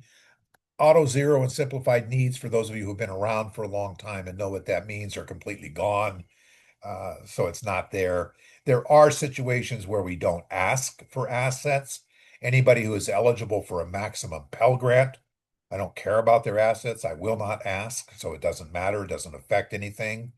People who received benefits under the following federally means tested program, that's that page in the parent section that asks, did you receive SNAP? Did you get Medicaid? Did you have free or reduced lunch, Section 8 housing, TANF, WIC, things like that? Anybody who's been receiving those, we will not need their assets. And the reason for that, in case you're wondering, is if your household is eligible for SNAP or Medicaid, it's because another federal agency has looked at your household or your family's financial situation and deemed that you were eligible for SNAP or TIP or TANF or WIC or whatever it may be. So FAFSA doesn't need to look as closely. If you were eligible for food stamps, I don't care what your assets are. You don't have that much. We're not going to ask that question. So means tested and then adjusted gross income under 60,000 with no lettered tax schedules.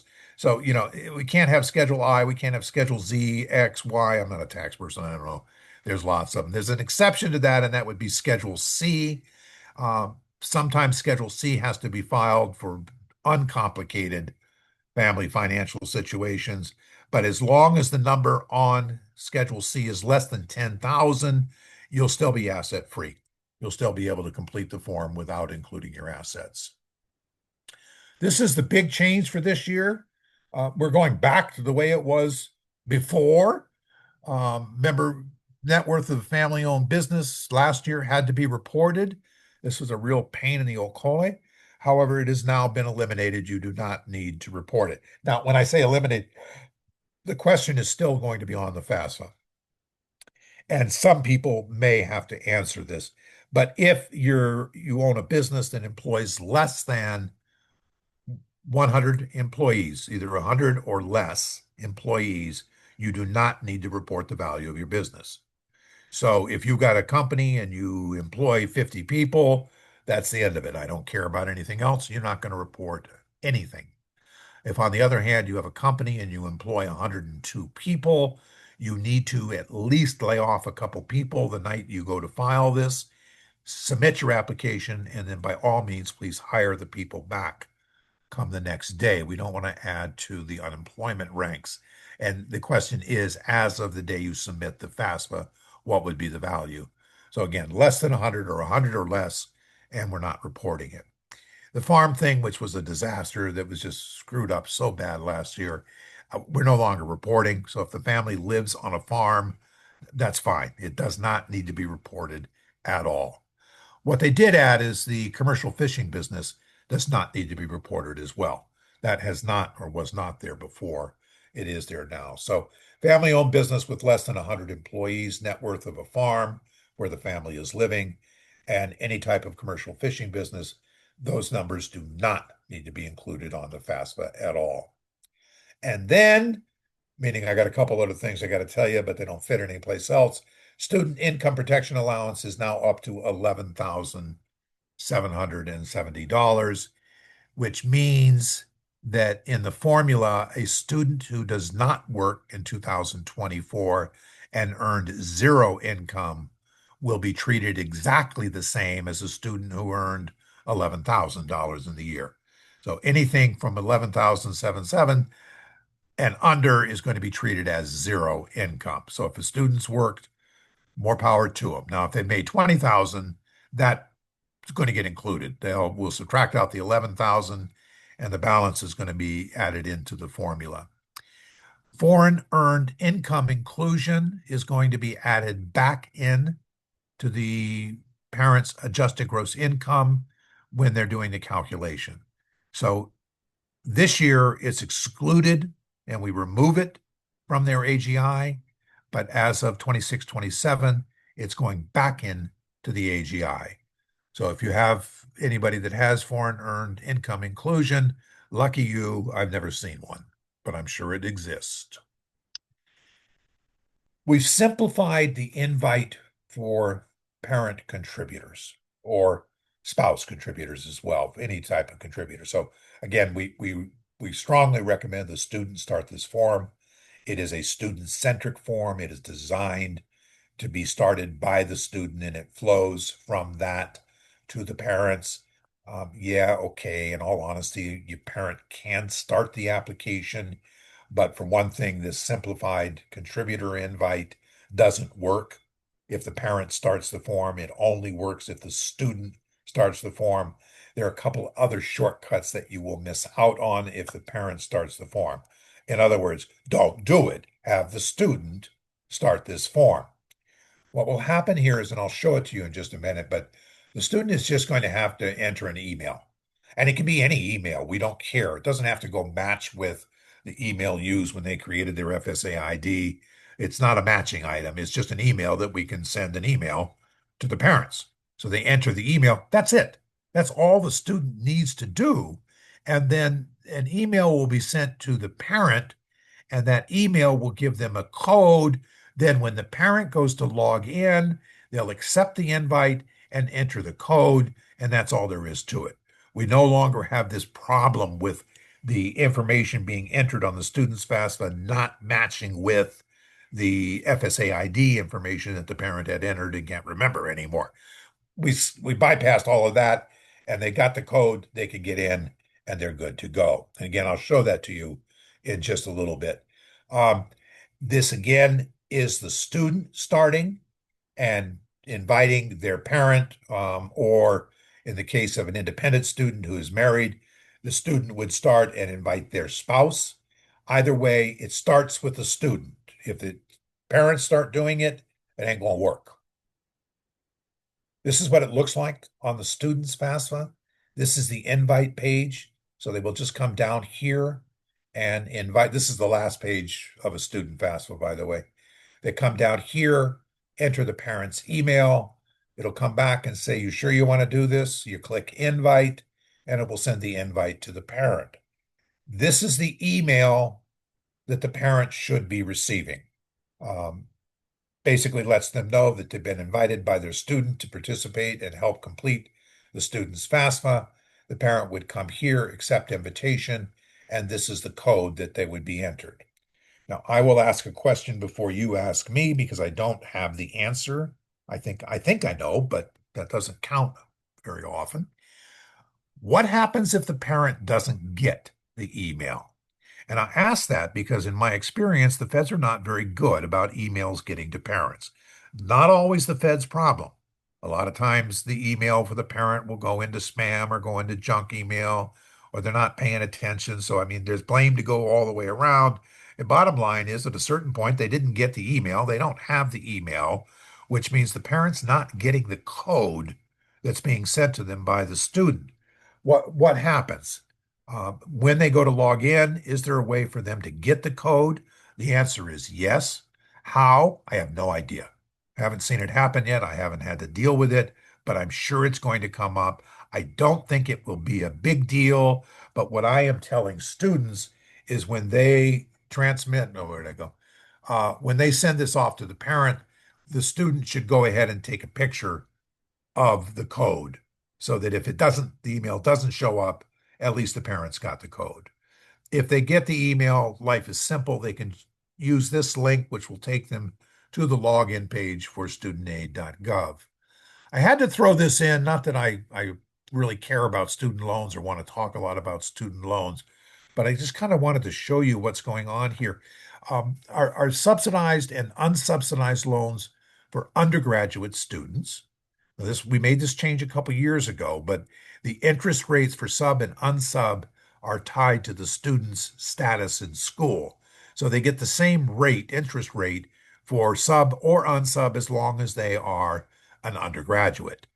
The interest rate for 5-6 is going to be 6.39. I included this just to point out that it's going down. A year ago, we were at 6.53. It's not a big drop, but at least it's down and not going up. So we'll keep an eye on that. No, I don't know what the interest rates are going to be for 26, 27. These are calculated or established once the T-bill account comes out in July of 2026. So we're not going to know interest rate for 26, 27 until possibly as early as May, but realistically June, July of 26. Now, unsubsidized loan for graduate or professional students is a higher interest rate. Now, again, this is graduate students, 7.94, but again, it is down from 8.08. Federal Plus loans for the 25-26 year is going to be 8.94, and that is down from 9.08. I neglected to put on here, but each of these do have still a administrative fee. For student loans, it's 1%. On parent loans, it's 4%. And that's wrong. It shouldn't be there. The federal government needs to get rid of that. Why are they trying to make money at the back of students who need money? And I'll get off my high horse and move on. Just some other changes to the loan situation. Grad Plus, where we would let graduate students take out the plus loan, is now gone. It's bye-bye, see you later. Parent Plus loan remains. However, there is a new cap. It used to be that a parent could take out as much of a loan as they needed up to the cost of attendance for the student. That's now changed, and it's been capped at $20,000 a year with a $65,000 aggregate per student per life of the student's college career. So parents, this is going to maybe for some of you require some recalculation on how you're going to deal with this. If we're looking at attending the UH, you're fine. You got things covered. But if you're looking at going to NYU, whose tuition has just hit $100,000, even a $20,000 plus loan may not help you too much or put a very big dent in what that amount's going to be. So going to have to start thinking this one through. Repayment plans, this has gotten just chaotic as can be. And I'm not sure what I'm going to tell you is going to be what it is a year from now. This has been changing left and right, night and day. But the new situation or the new section we're in is that there are really only two plans for borrowers. Standard, which is just your monthly payment figured out over a 10-year repayment plan, and that's what you're paying, or an RPA. And this is I looked this up, repayment assistant plan is what it's called, where I'm broke, I ain't got enough money to pay for the normal plan, help me out, and we'll give you a lower plan, a lower payment, and it'll go on for longer. So it takes the place of all the income contingent plans that we used to have. So those are the only two repayment plans that are going to be out there. Remember that plans like Save and Payee, well, Save was flat out shut down by the courts. Payee existed for a while, but in the next couple of years, students who are on those are going to have to get off of those plans. The RAP plan, that's the new one that's going to be coming in, is going to have a $10 minimum payment, because a lot of the income contingent plans, if the student's income was low enough, would be at a zero payment for repayment. They're going to include a minimum of $10 on those. Economic hardship and unemployment deferments are going to be eliminated after July 1, 2027. So this is what we're being told now. If this changes next year when we talk, I wouldn't be surprised. I wanted to go back over this because it seems to cause a lot of confusion. This is not new this year. This began with the 24-25 year. It was a significant change, and it's caused a lot of questions to be asked. And it's how we calculate Pell Grant. Prior to this massive change where we got an SAI instead of an EFC, prior to that, calculating a Pell Grant was a simple formula. We took the cost of attendance minus the EFC, gave the students eligibility, and then we went to the chart and we looked up the chart and said if their EFC was this and their cost of attendance is this, and we drew the line down and drew the line across, you got an amount that they were eligible for. We don't do that anymore. That's gone. That's not part of the calculation. When we receive a student's FAFSA, the first calculation that gets done is determine whether the student is eligible for a maximum Pell Grant. And this has to do with the adjusted gross income compared to poverty guidelines, taking into consideration a family size. Notice that the SAI is nowhere in that calculation whatsoever. I don't look at the SAI. I'm looking at the adjusted gross income and comparing that to the poverty level. I'll show you in just a minute. But the SAI does not fall into a maximum Pell Grant calculation. A scheduled Pell Grant is more familiar. This is one where we would use an SAI, and it would be simply just taking the maximum Pell Grant and subtracting whatever the SAI. There's no chart, there's no table. We don't go look anything up. We just find out, well, we know what the maximum Pell Grant is, and then we subtract the SAI, and that would be a scheduled payment. So that would be step two. First step is we check on maximum Pell. If they're not eligible for maximum Pell, then we will move to the scheduled Pell Grant. If they're still not eligible for Pell Grant, we go to a minimum Pell Grant. And the minimum Pell Grant, again, has nothing to do with the SAI. It's based on adjusted gross income, the poverty guidelines, and family size. So here's what this looks like in practice. For maximum Pell, what we're looking at is parents who are not required to file a federal tax income. Now, careful here. Notice we use the word not required, meaning if they're hiding from IRS and they're not paying their taxes because they owe the IRS money, so they haven't filed their taxes, they ain't going to get maximum Pell. It is if they are not required, meaning their income is below the threshold to require taxes to be filed.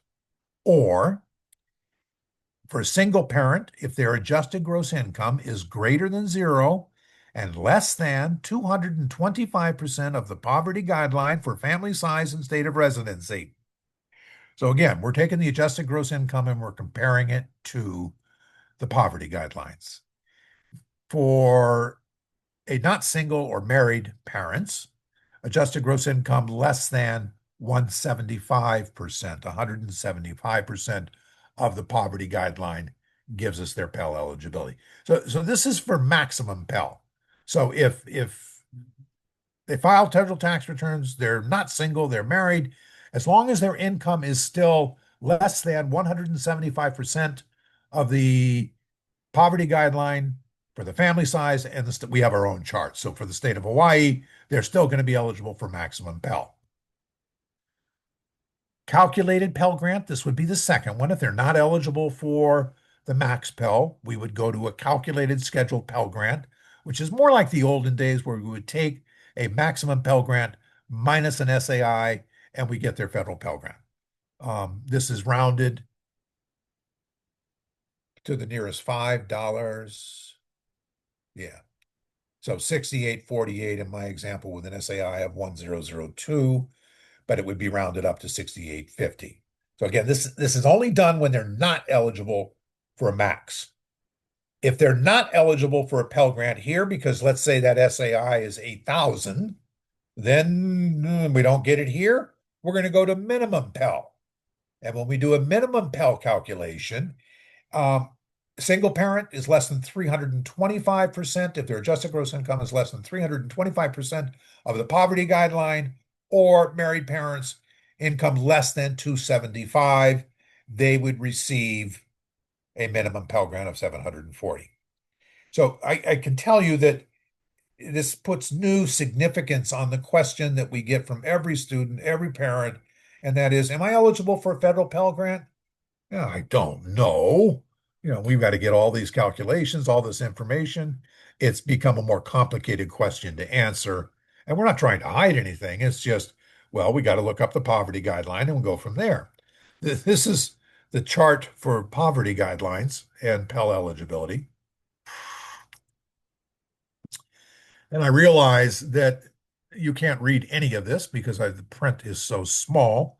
So I used my vast technical knowledge of PowerPoint and inserting and tried to get you a blow up of what something might say. This was as close as I could get to being real. It's interesting here because of dealing with the 200, 100, 300% of the poverty guidelines, that we can get students that have got some significant income still getting a Pell Grant. So for example, the first one is single parent. And if we've got a single mom and we've got 2 kids, that gives a family size of 3. The poverty guideline for 3, and this is Hawaii, by the way, specifically Hawaii's table. Poverty guideline is 26,000. But when we look at 225, which is the max limit to get a max Pell Grant, if their income is less than 59,000, they're going to get a maximum Pell Grant. They're still eligible for maximum Pell because of this poverty guideline comparison and 225%.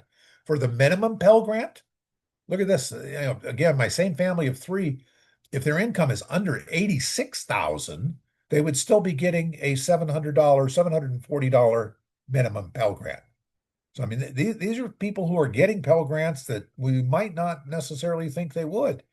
In a family of where the parents are married, and if we've got 2 kids, mom and dad, 31,000 is the 175% for maximum Pell, which means if their income is below 55,000, they're still going to get a maximum Pell Grant.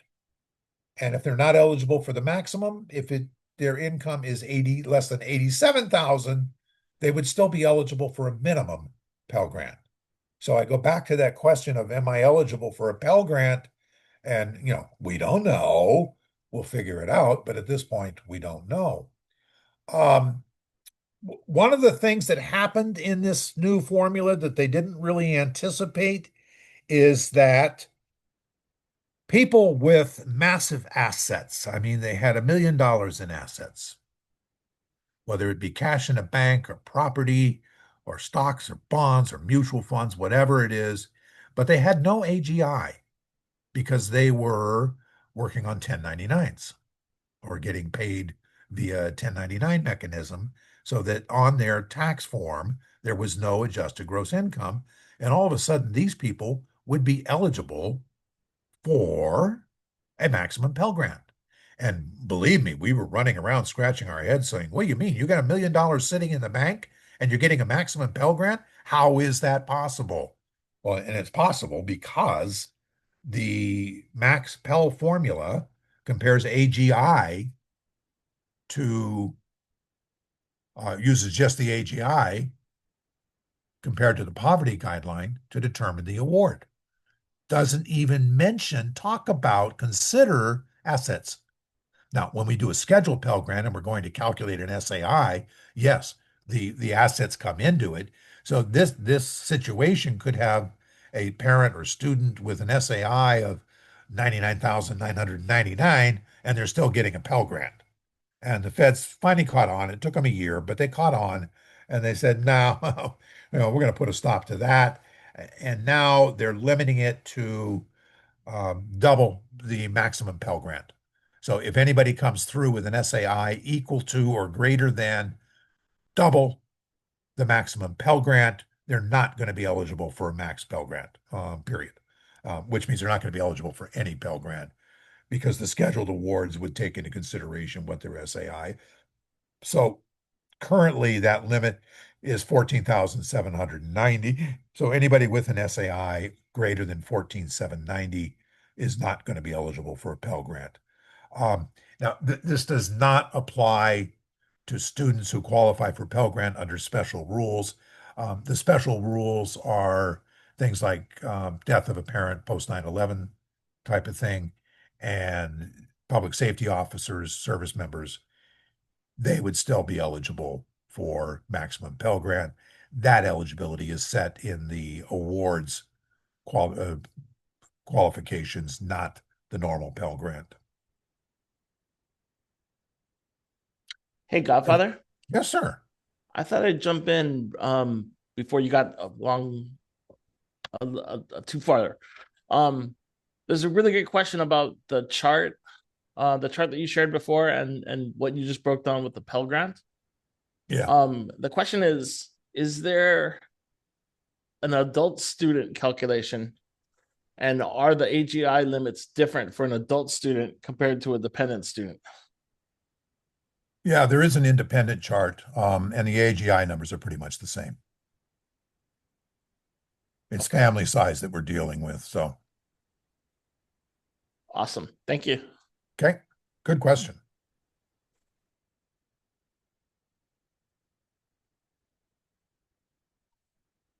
All students need to have an FSA ID. This is nothing new. They always did. They still do. They're required to get it. The application is pretty much the same. We haven't changed much. We're going to need their name, their date of birth, and their social security number. It still has to match exactly with the social security card or the information that social security has. So I can't tell you how many times we have difficulty explaining the definition of the word exact. Yeah, if the social security card has got your information in all uppercase letters, you need to enter it in all uppercase letters or it's not going to match. Exact. What don't you understand about the word exact? Apparently everything, because they don't do it. Now they're going to know this immediately because if it's not matching with their social security information, the instant match is going to be an instant it don't match, and you're not going to be able to move forward until you fix it and get it taken care of and figure out what's not matching. So we're still going to have that issue to deal with, but at least we're going to know about it right away. We're not going to wait for 3 days and log back in and then see it doesn't match. We'll know immediately. Student will still, or parent will still create their username and password.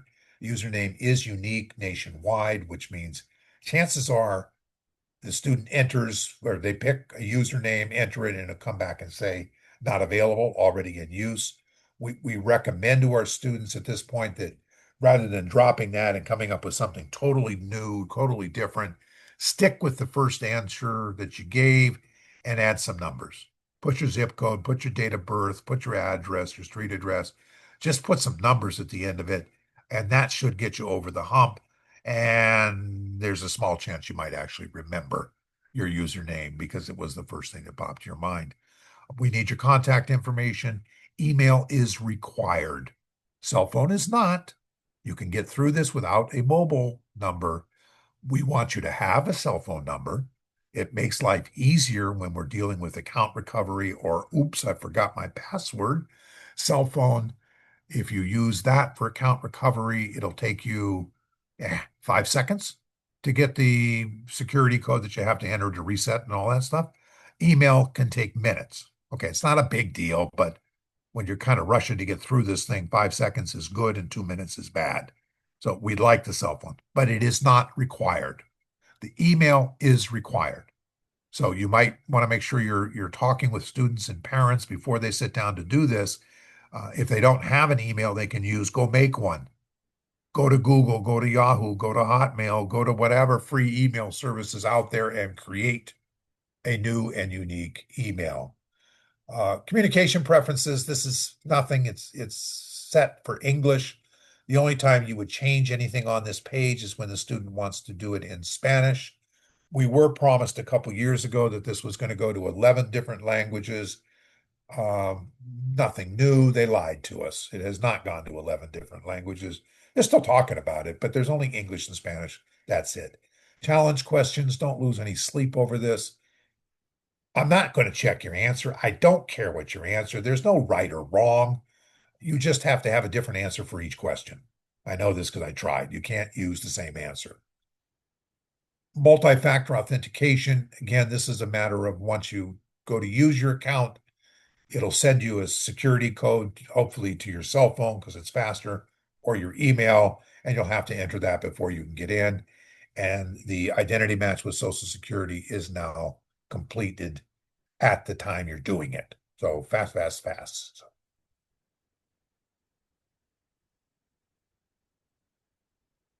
This is a duplicate slide. All contributors must have an FSA ID. Remember that parents who are married and live together and filed a joint tax return, and for 26-27, it's the 2024 tax paper I'm looking at. They only need one person to be a contributor, which means only one of the parents needs to have an FSA ID. If they are married and they live together and they filed separate taxes, and I don't care why, it's none of my business, but if they filed separate taxes, both parents will then be required to have an FSA ID. Parent, you do not get a new FSA ID. So if you created one a couple years ago for another child, or maybe you went to college and you created one for yourself, you're going to have to remember or retrieve that account. You cannot make a new one, and you certainly don't make new ones for each student. You use the same FSA ID for all students. Email is required. We recommend you not use your school email for students, and parents, we recommend you not use your employment email. Get one of the free emails that you will have access to for the rest of your life, because like your school email is going to disappear at some point. Parents can complete this process and get a FSA ID without having a social security number. Not students, unless they happen to be from Micronesia. That's another story, or Marshall Islands or Palau. But parents are not required to have a social security number. There is a box on the application that they check off that says, I don't have a social security number. And then they go through a secondary verification run by one of the credit bureaus. It can be a process. It can take a little bit of time. Forget that instant stuff. It ain't going to happen. They have to go into the public records and verify information in order to get it through. But again, this applies to only the parents.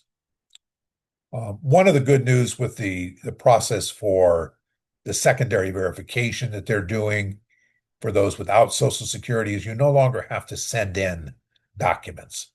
Up until recently, you had to mail in your birth certificate, a copy of your driver's license, a copy of your passport, and God only knows what else had to be mailed in.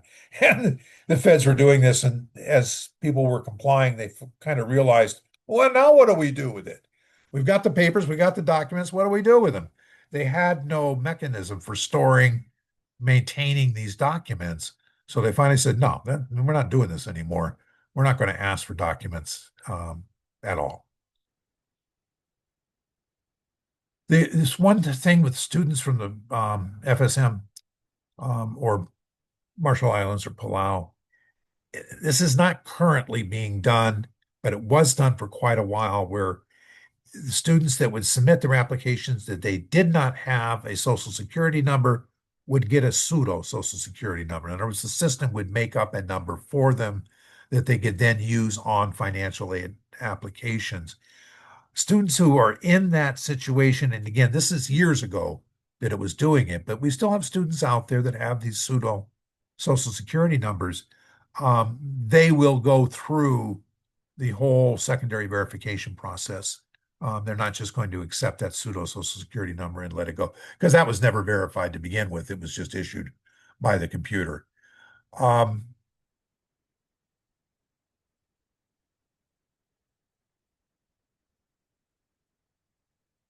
One of the great things about this is as we go out and we start doing, and you're doing financial aid nights and you're getting your people in, this was really frustrating with the waiting for verification of the FSA ID because they're here. They're here now. Let's get it done. And you couldn't. You could create the FSA ID and then you had to say, bye-bye, go away, and then hope they come back again. We have a hard enough time getting students in one time. Forget about getting them in the second time. It was just another obstacle. Well, you don't have that anymore. So you can now conduct your FAFSA nights and have them come in without an FSA ID and just ask them, you got one? And if not, they would sit down and create their FSA ID first. As long as they know their information, it'll match instantly, and then they can go right into their FAFSA, and we don't have to send them home. So we can bring them in from the beginning, get it done, and get it submitted. Just a reminder, those who don't have Social Security numbers, this would be parents, will still have to go through the secondary validation or verification Hey, of Godfather? identity. Yeah. Are we seeing any issues with parents getting that contributor request part? The contributor, the parent request from the student to the parent. Are we seeing any problems with that contributor part? And is there the ability to resend the request to parents? Yes, there is actually. That's a good point, DJ. Thanks. Um, so far, no, we're not seeing any problems. But we're old and we're cynical and we got gray hair, those of us who still have hair. So we're expecting to have problems. Emails don't always work. It just doesn't. So what's going to happen when the parent doesn't get the email? Yeah, the student does have the capability of resending that email with that code in it. So that can be done. I think, and again, we've not seen this yet because we haven't done 26, 27, but I think there's going to be a way for the parent to basically forget the email and get the code anyway. It would have to do with logging in, saying that you are the parent of a student, you're not the student, and I don't know what it'll see after that. But worst case, yes, the student can go back in and resend the code. Okay. Um, I know we had issues with the parent always getting that email invite, but they were always able to log in via their FSA ID and then find that information on the dashboard, right? We're hoping it's going to continue that way. Yeah, I'm hoping, and I really think that it's going to be something similar to that. I just haven't seen it. I don't have a picture of it to show you, but yeah, they have to have taken this into consideration. There are now some really, really, really smart people doing FAFSA. They've got a team out there that is just top of the world. The guy who heads it up now is a guy named Aaron. And he came over from College Board. And this guy is so good, it's just disgusting. And he's surrounded himself with really sharp people. So they're doing really good work. And with the beta testing, they're seeing problems. So they're fixing them as we go. Looking good. So what's coming? I don't know. You can add to my list just as easy as I could. Who knows what's coming anymore? I mean, again, my crystal ball has shrunk down and doesn't do much good. I can tell you that we have a renewal application coming for FAFSA. Remember the old days? You would log in, and if it was your second year or third year, you could just click the renewal button, and it would transfer a lot of the personal information and data from the old FAFSA automatically onto the new. No, it wouldn't do tax numbers or anything because those change every year. But like birthdays and names and social security numbers, it would transfer that information automatically. So parents, if you had multiple children in college, this would greatly reduce the time you had to spend doing application after application. Now that's confirmed. I've had this confirmed. We are getting a renewal. I just can't tell you when we're getting a renewal.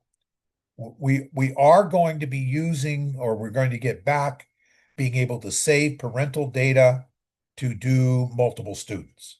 So if you have 2 or 3 students in college right now, you're going to have to provide your parent information from scratch for each student. We're going to get, and I don't know when, they're not telling us when, quite possibly it won't be this year, but it is coming. They're working on it. And it will allow you to check off a box, and then you'll be able to start the second student's FAFSA, and your information will already be there. So less time as well. Congress is doing budget stuff, and it's getting hard to kind of keep track of because you have the Senate version, you have the House version, and you have the White House version. And at some point, these things are going to have to agree. A couple things that are in there. SEOG has got some enemies. There's a lot of people out there at the congressional level who are saying kill SEOG. Whether this goes through or not, I don't know. But I'm thinking it's going to be a negotiating point where they say, tell you what, you leave Pell Grant where it is and don't reduce it, and we'll let you kill SEOG. Again, what do I know? Federal work study, the words I'm hearing is greatly reduced. Federal work study, I'm not hearing eliminated at this point. It's just greatly reduced. And whether or not that happens, I have no idea. And then I mentioned this conversation about there being a new definition of full time and changing it to 15 credits. I say this just so you can't come back at me and say, you never said anything. I don't think this is going to happen. And I don't think it's going to happen now. There hasn't been enough screaming and yelling at each other for this to make it through. And too many people would have to agree to this. I just don't think it's going to happen now. Doesn't mean that it couldn't happen next year or sometime in the future. I bring this up just to kind of show you how life has changed. This is a chart that I've shown you for probably 15 years. And this was a report that the Department of Ed had done to Congress because Congress basically said, look, well, we give you billions of dollars in money to pass out, and we don't know what you do with it. We have no concept.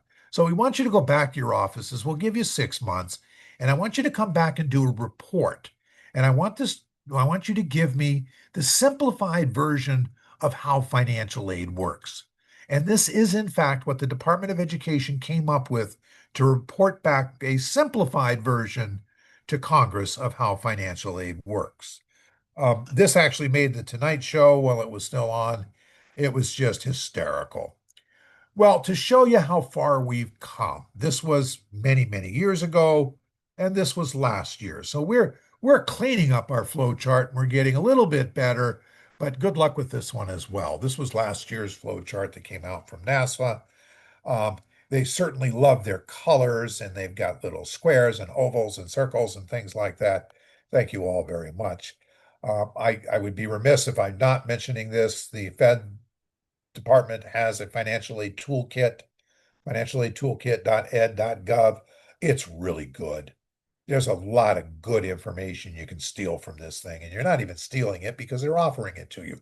So it's there, it's available. If you're not familiar with it, log in, go take a look at what's there, keep it in the back of your mind. You never know, someday it may help you with a flyer or slideshow presentation that you would be able to use. Taking a look at the 26-27 FAFSA. This is the logon screen or the landing page when a student goes into the FAFSA. Most of us are going to be clicking Start New Form over here on the left-hand side, but there could be times where the student has started it and not finished it, and they're going to go back in to edit the existing form. And then this is available to accept an invitation for parents. So if parents are logging in, they would not start a new form. Remember, the parent is not creating a new form for themselves. They're not going to school. They are accepting an invitation from the student to provide information to help determine a student's eligibility. Breathe. Okay. So again, this is the landing page when we go to log in. Once the student selects start new form, it's going to ask them, state of residence. I bring this up because this is the student side. It will default to the state used in your address on the FSA ID. So when you created the FSA ID and you gave me your address, chances are that was Hawaii was the state of residence, or the state of your address. So when it comes to state of residence here, it's going to put Hawaii automatically. And of course, what everybody does is just accept that and move on and give me a date and continue. And that's fine, unless you happen to be Marshallese, Micronesian, or Palauan. Then you get a problem. Because when we get to the citizenship question, it starts to ask things. Are you a U.S. citizen? No, you're not. Are you an eligible non-citizen? Yes, you are. That's the law. If you select that option, which is the second option, it will then ask you for your A number, and this is where we get in to all kinds of problems. And the A number that it is looking for is the alien registration number, which if you have a green card, which is now pink, it's not even green anymore, but if you have one, on the front of that card is a 9-digit number that is your alien registration number. Now, they don't call it an alien registration number, they call it a UCCC, something like that, but that's the number they're looking for. Our Micronesians and Marshallese and Palauans, you don't have that. You're not issued a green card. You are special. So you are fine to live your life without an A number. Now, the A number is not the number you find on your arrival card that you got when you flew into Hawaii. That's not anything. It's looking for an alien registration number, which you don't have. Well, if it says Hawaii as far as your state, it's going to require you to give an A number. And it gets really frustrating because you don't have one and it won't let you move any farther. The issue is state of residence. You need to come back to the beginning of your FAFSA, change that state of residence to Federated States of Micronesia or the Marshall Islands or Palau, and then you can get to the citizenship question, select eligible non-citizen, and when the A number box pops up, you can skip it and move on. So two things, you got to have the state of residence be the Pacific Island that you're from, and then you can move on to get past that. This is the screen where we invite our contributors. And again, we do this with a simple email that we do. Student, this is the response you will see once it's gone through. What I have been telling our students recently is take a picture of this. This has the contributor code on it.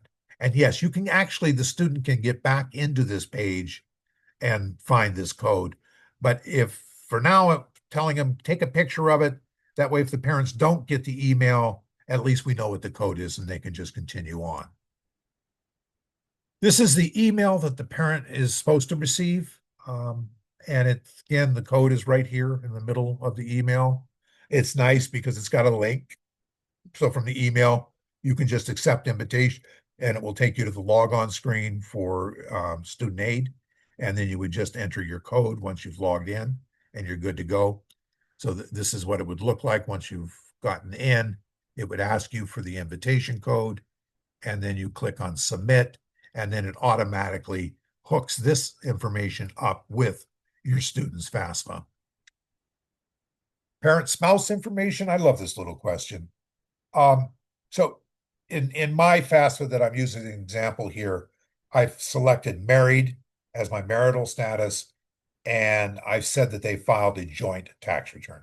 So I don't need parent two, if you will, or the other parent to log on with an FSA ID. They don't need one. As long as I've got one parent, I'm fine.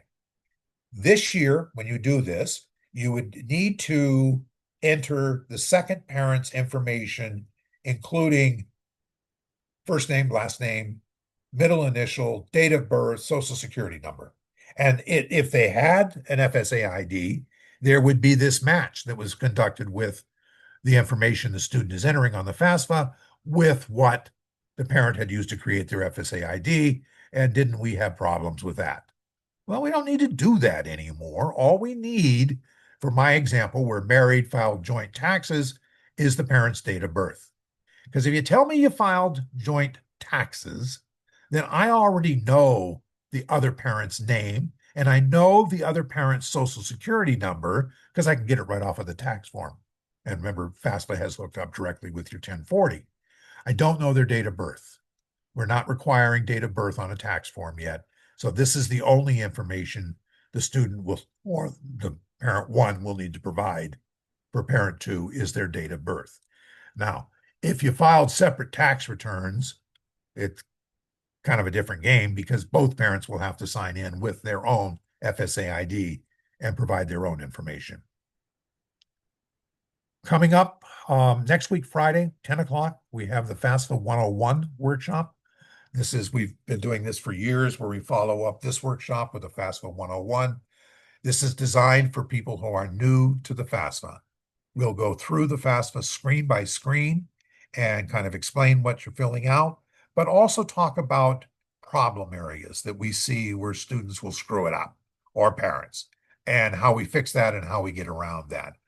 Again, nothing new here. This is for new people, not old timers. So old timers, and I know you're going to show up. You don't need to. I've got no startling revelations or anything. It is just, here's the FAFSA. This is how we fill it out. Registration is open. College is within reach, Hawaii.com. Of course, it is free.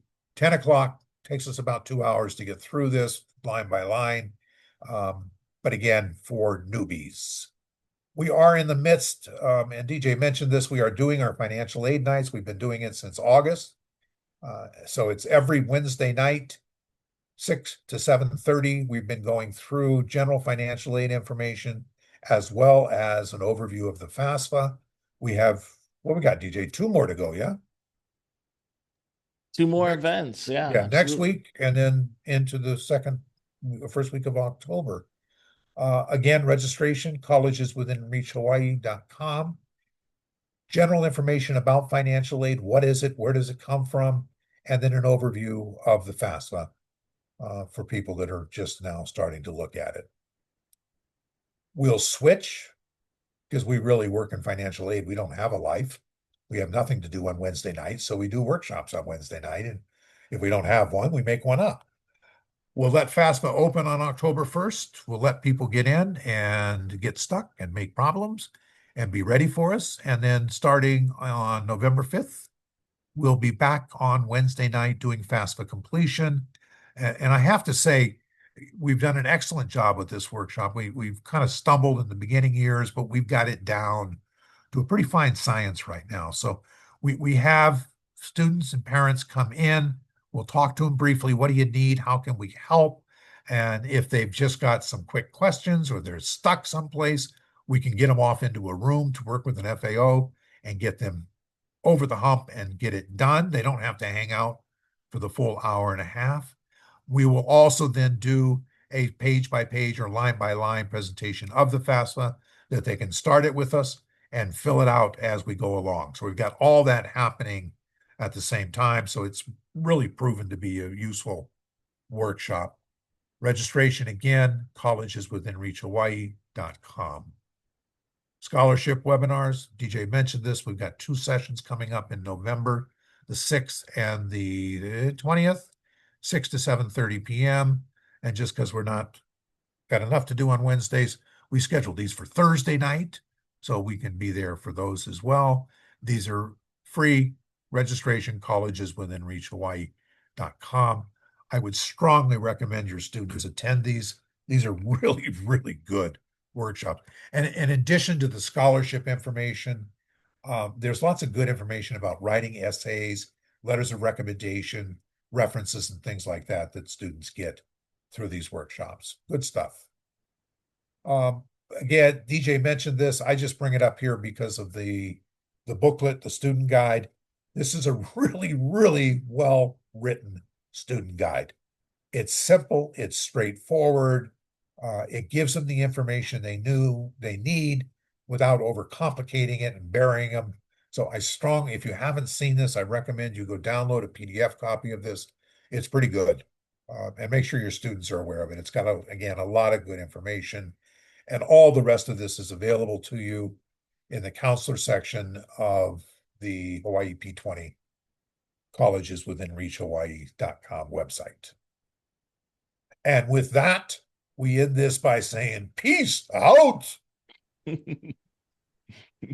As always, if you have any questions for us whatsoever, we're fafsa@hawaii.edu.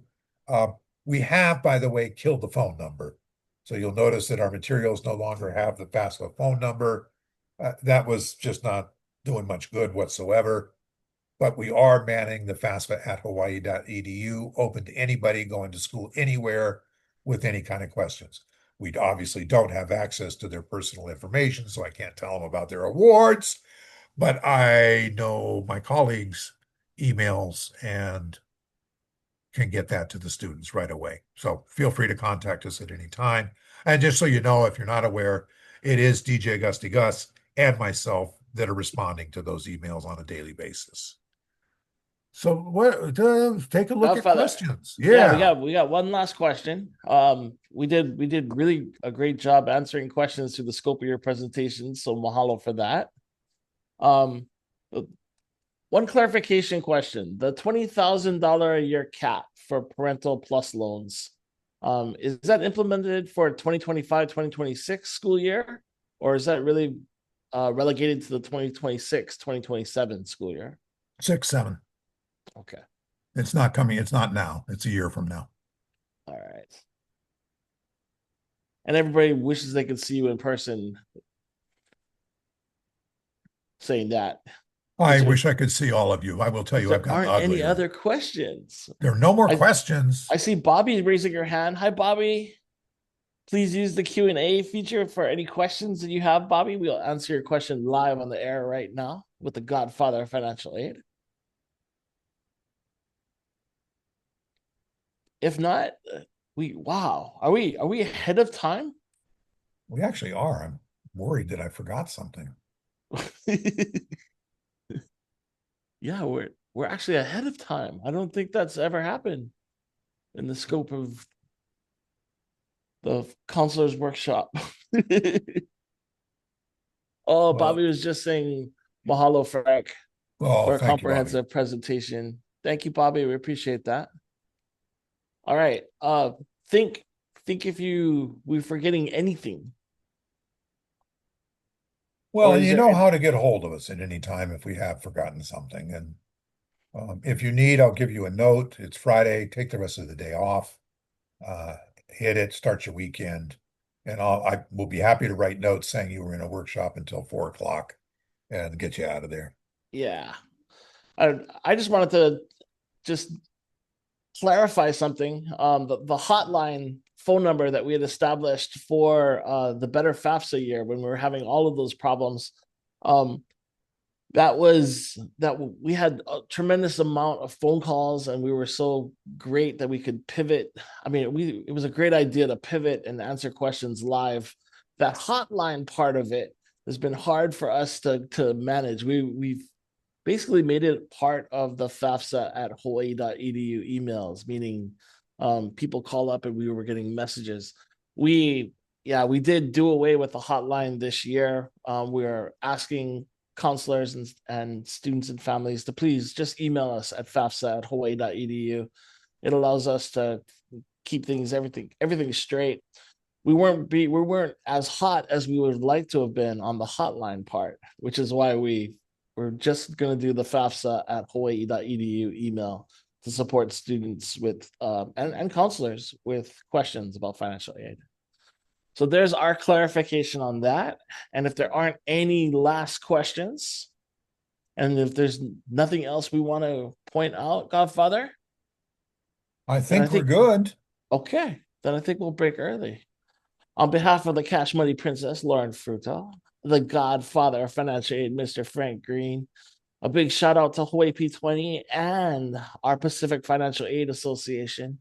My name is DJ Gusty Gus. Aloha. We'll see you guys all soon. Very, Aloha, very everybody. soon. Aloha.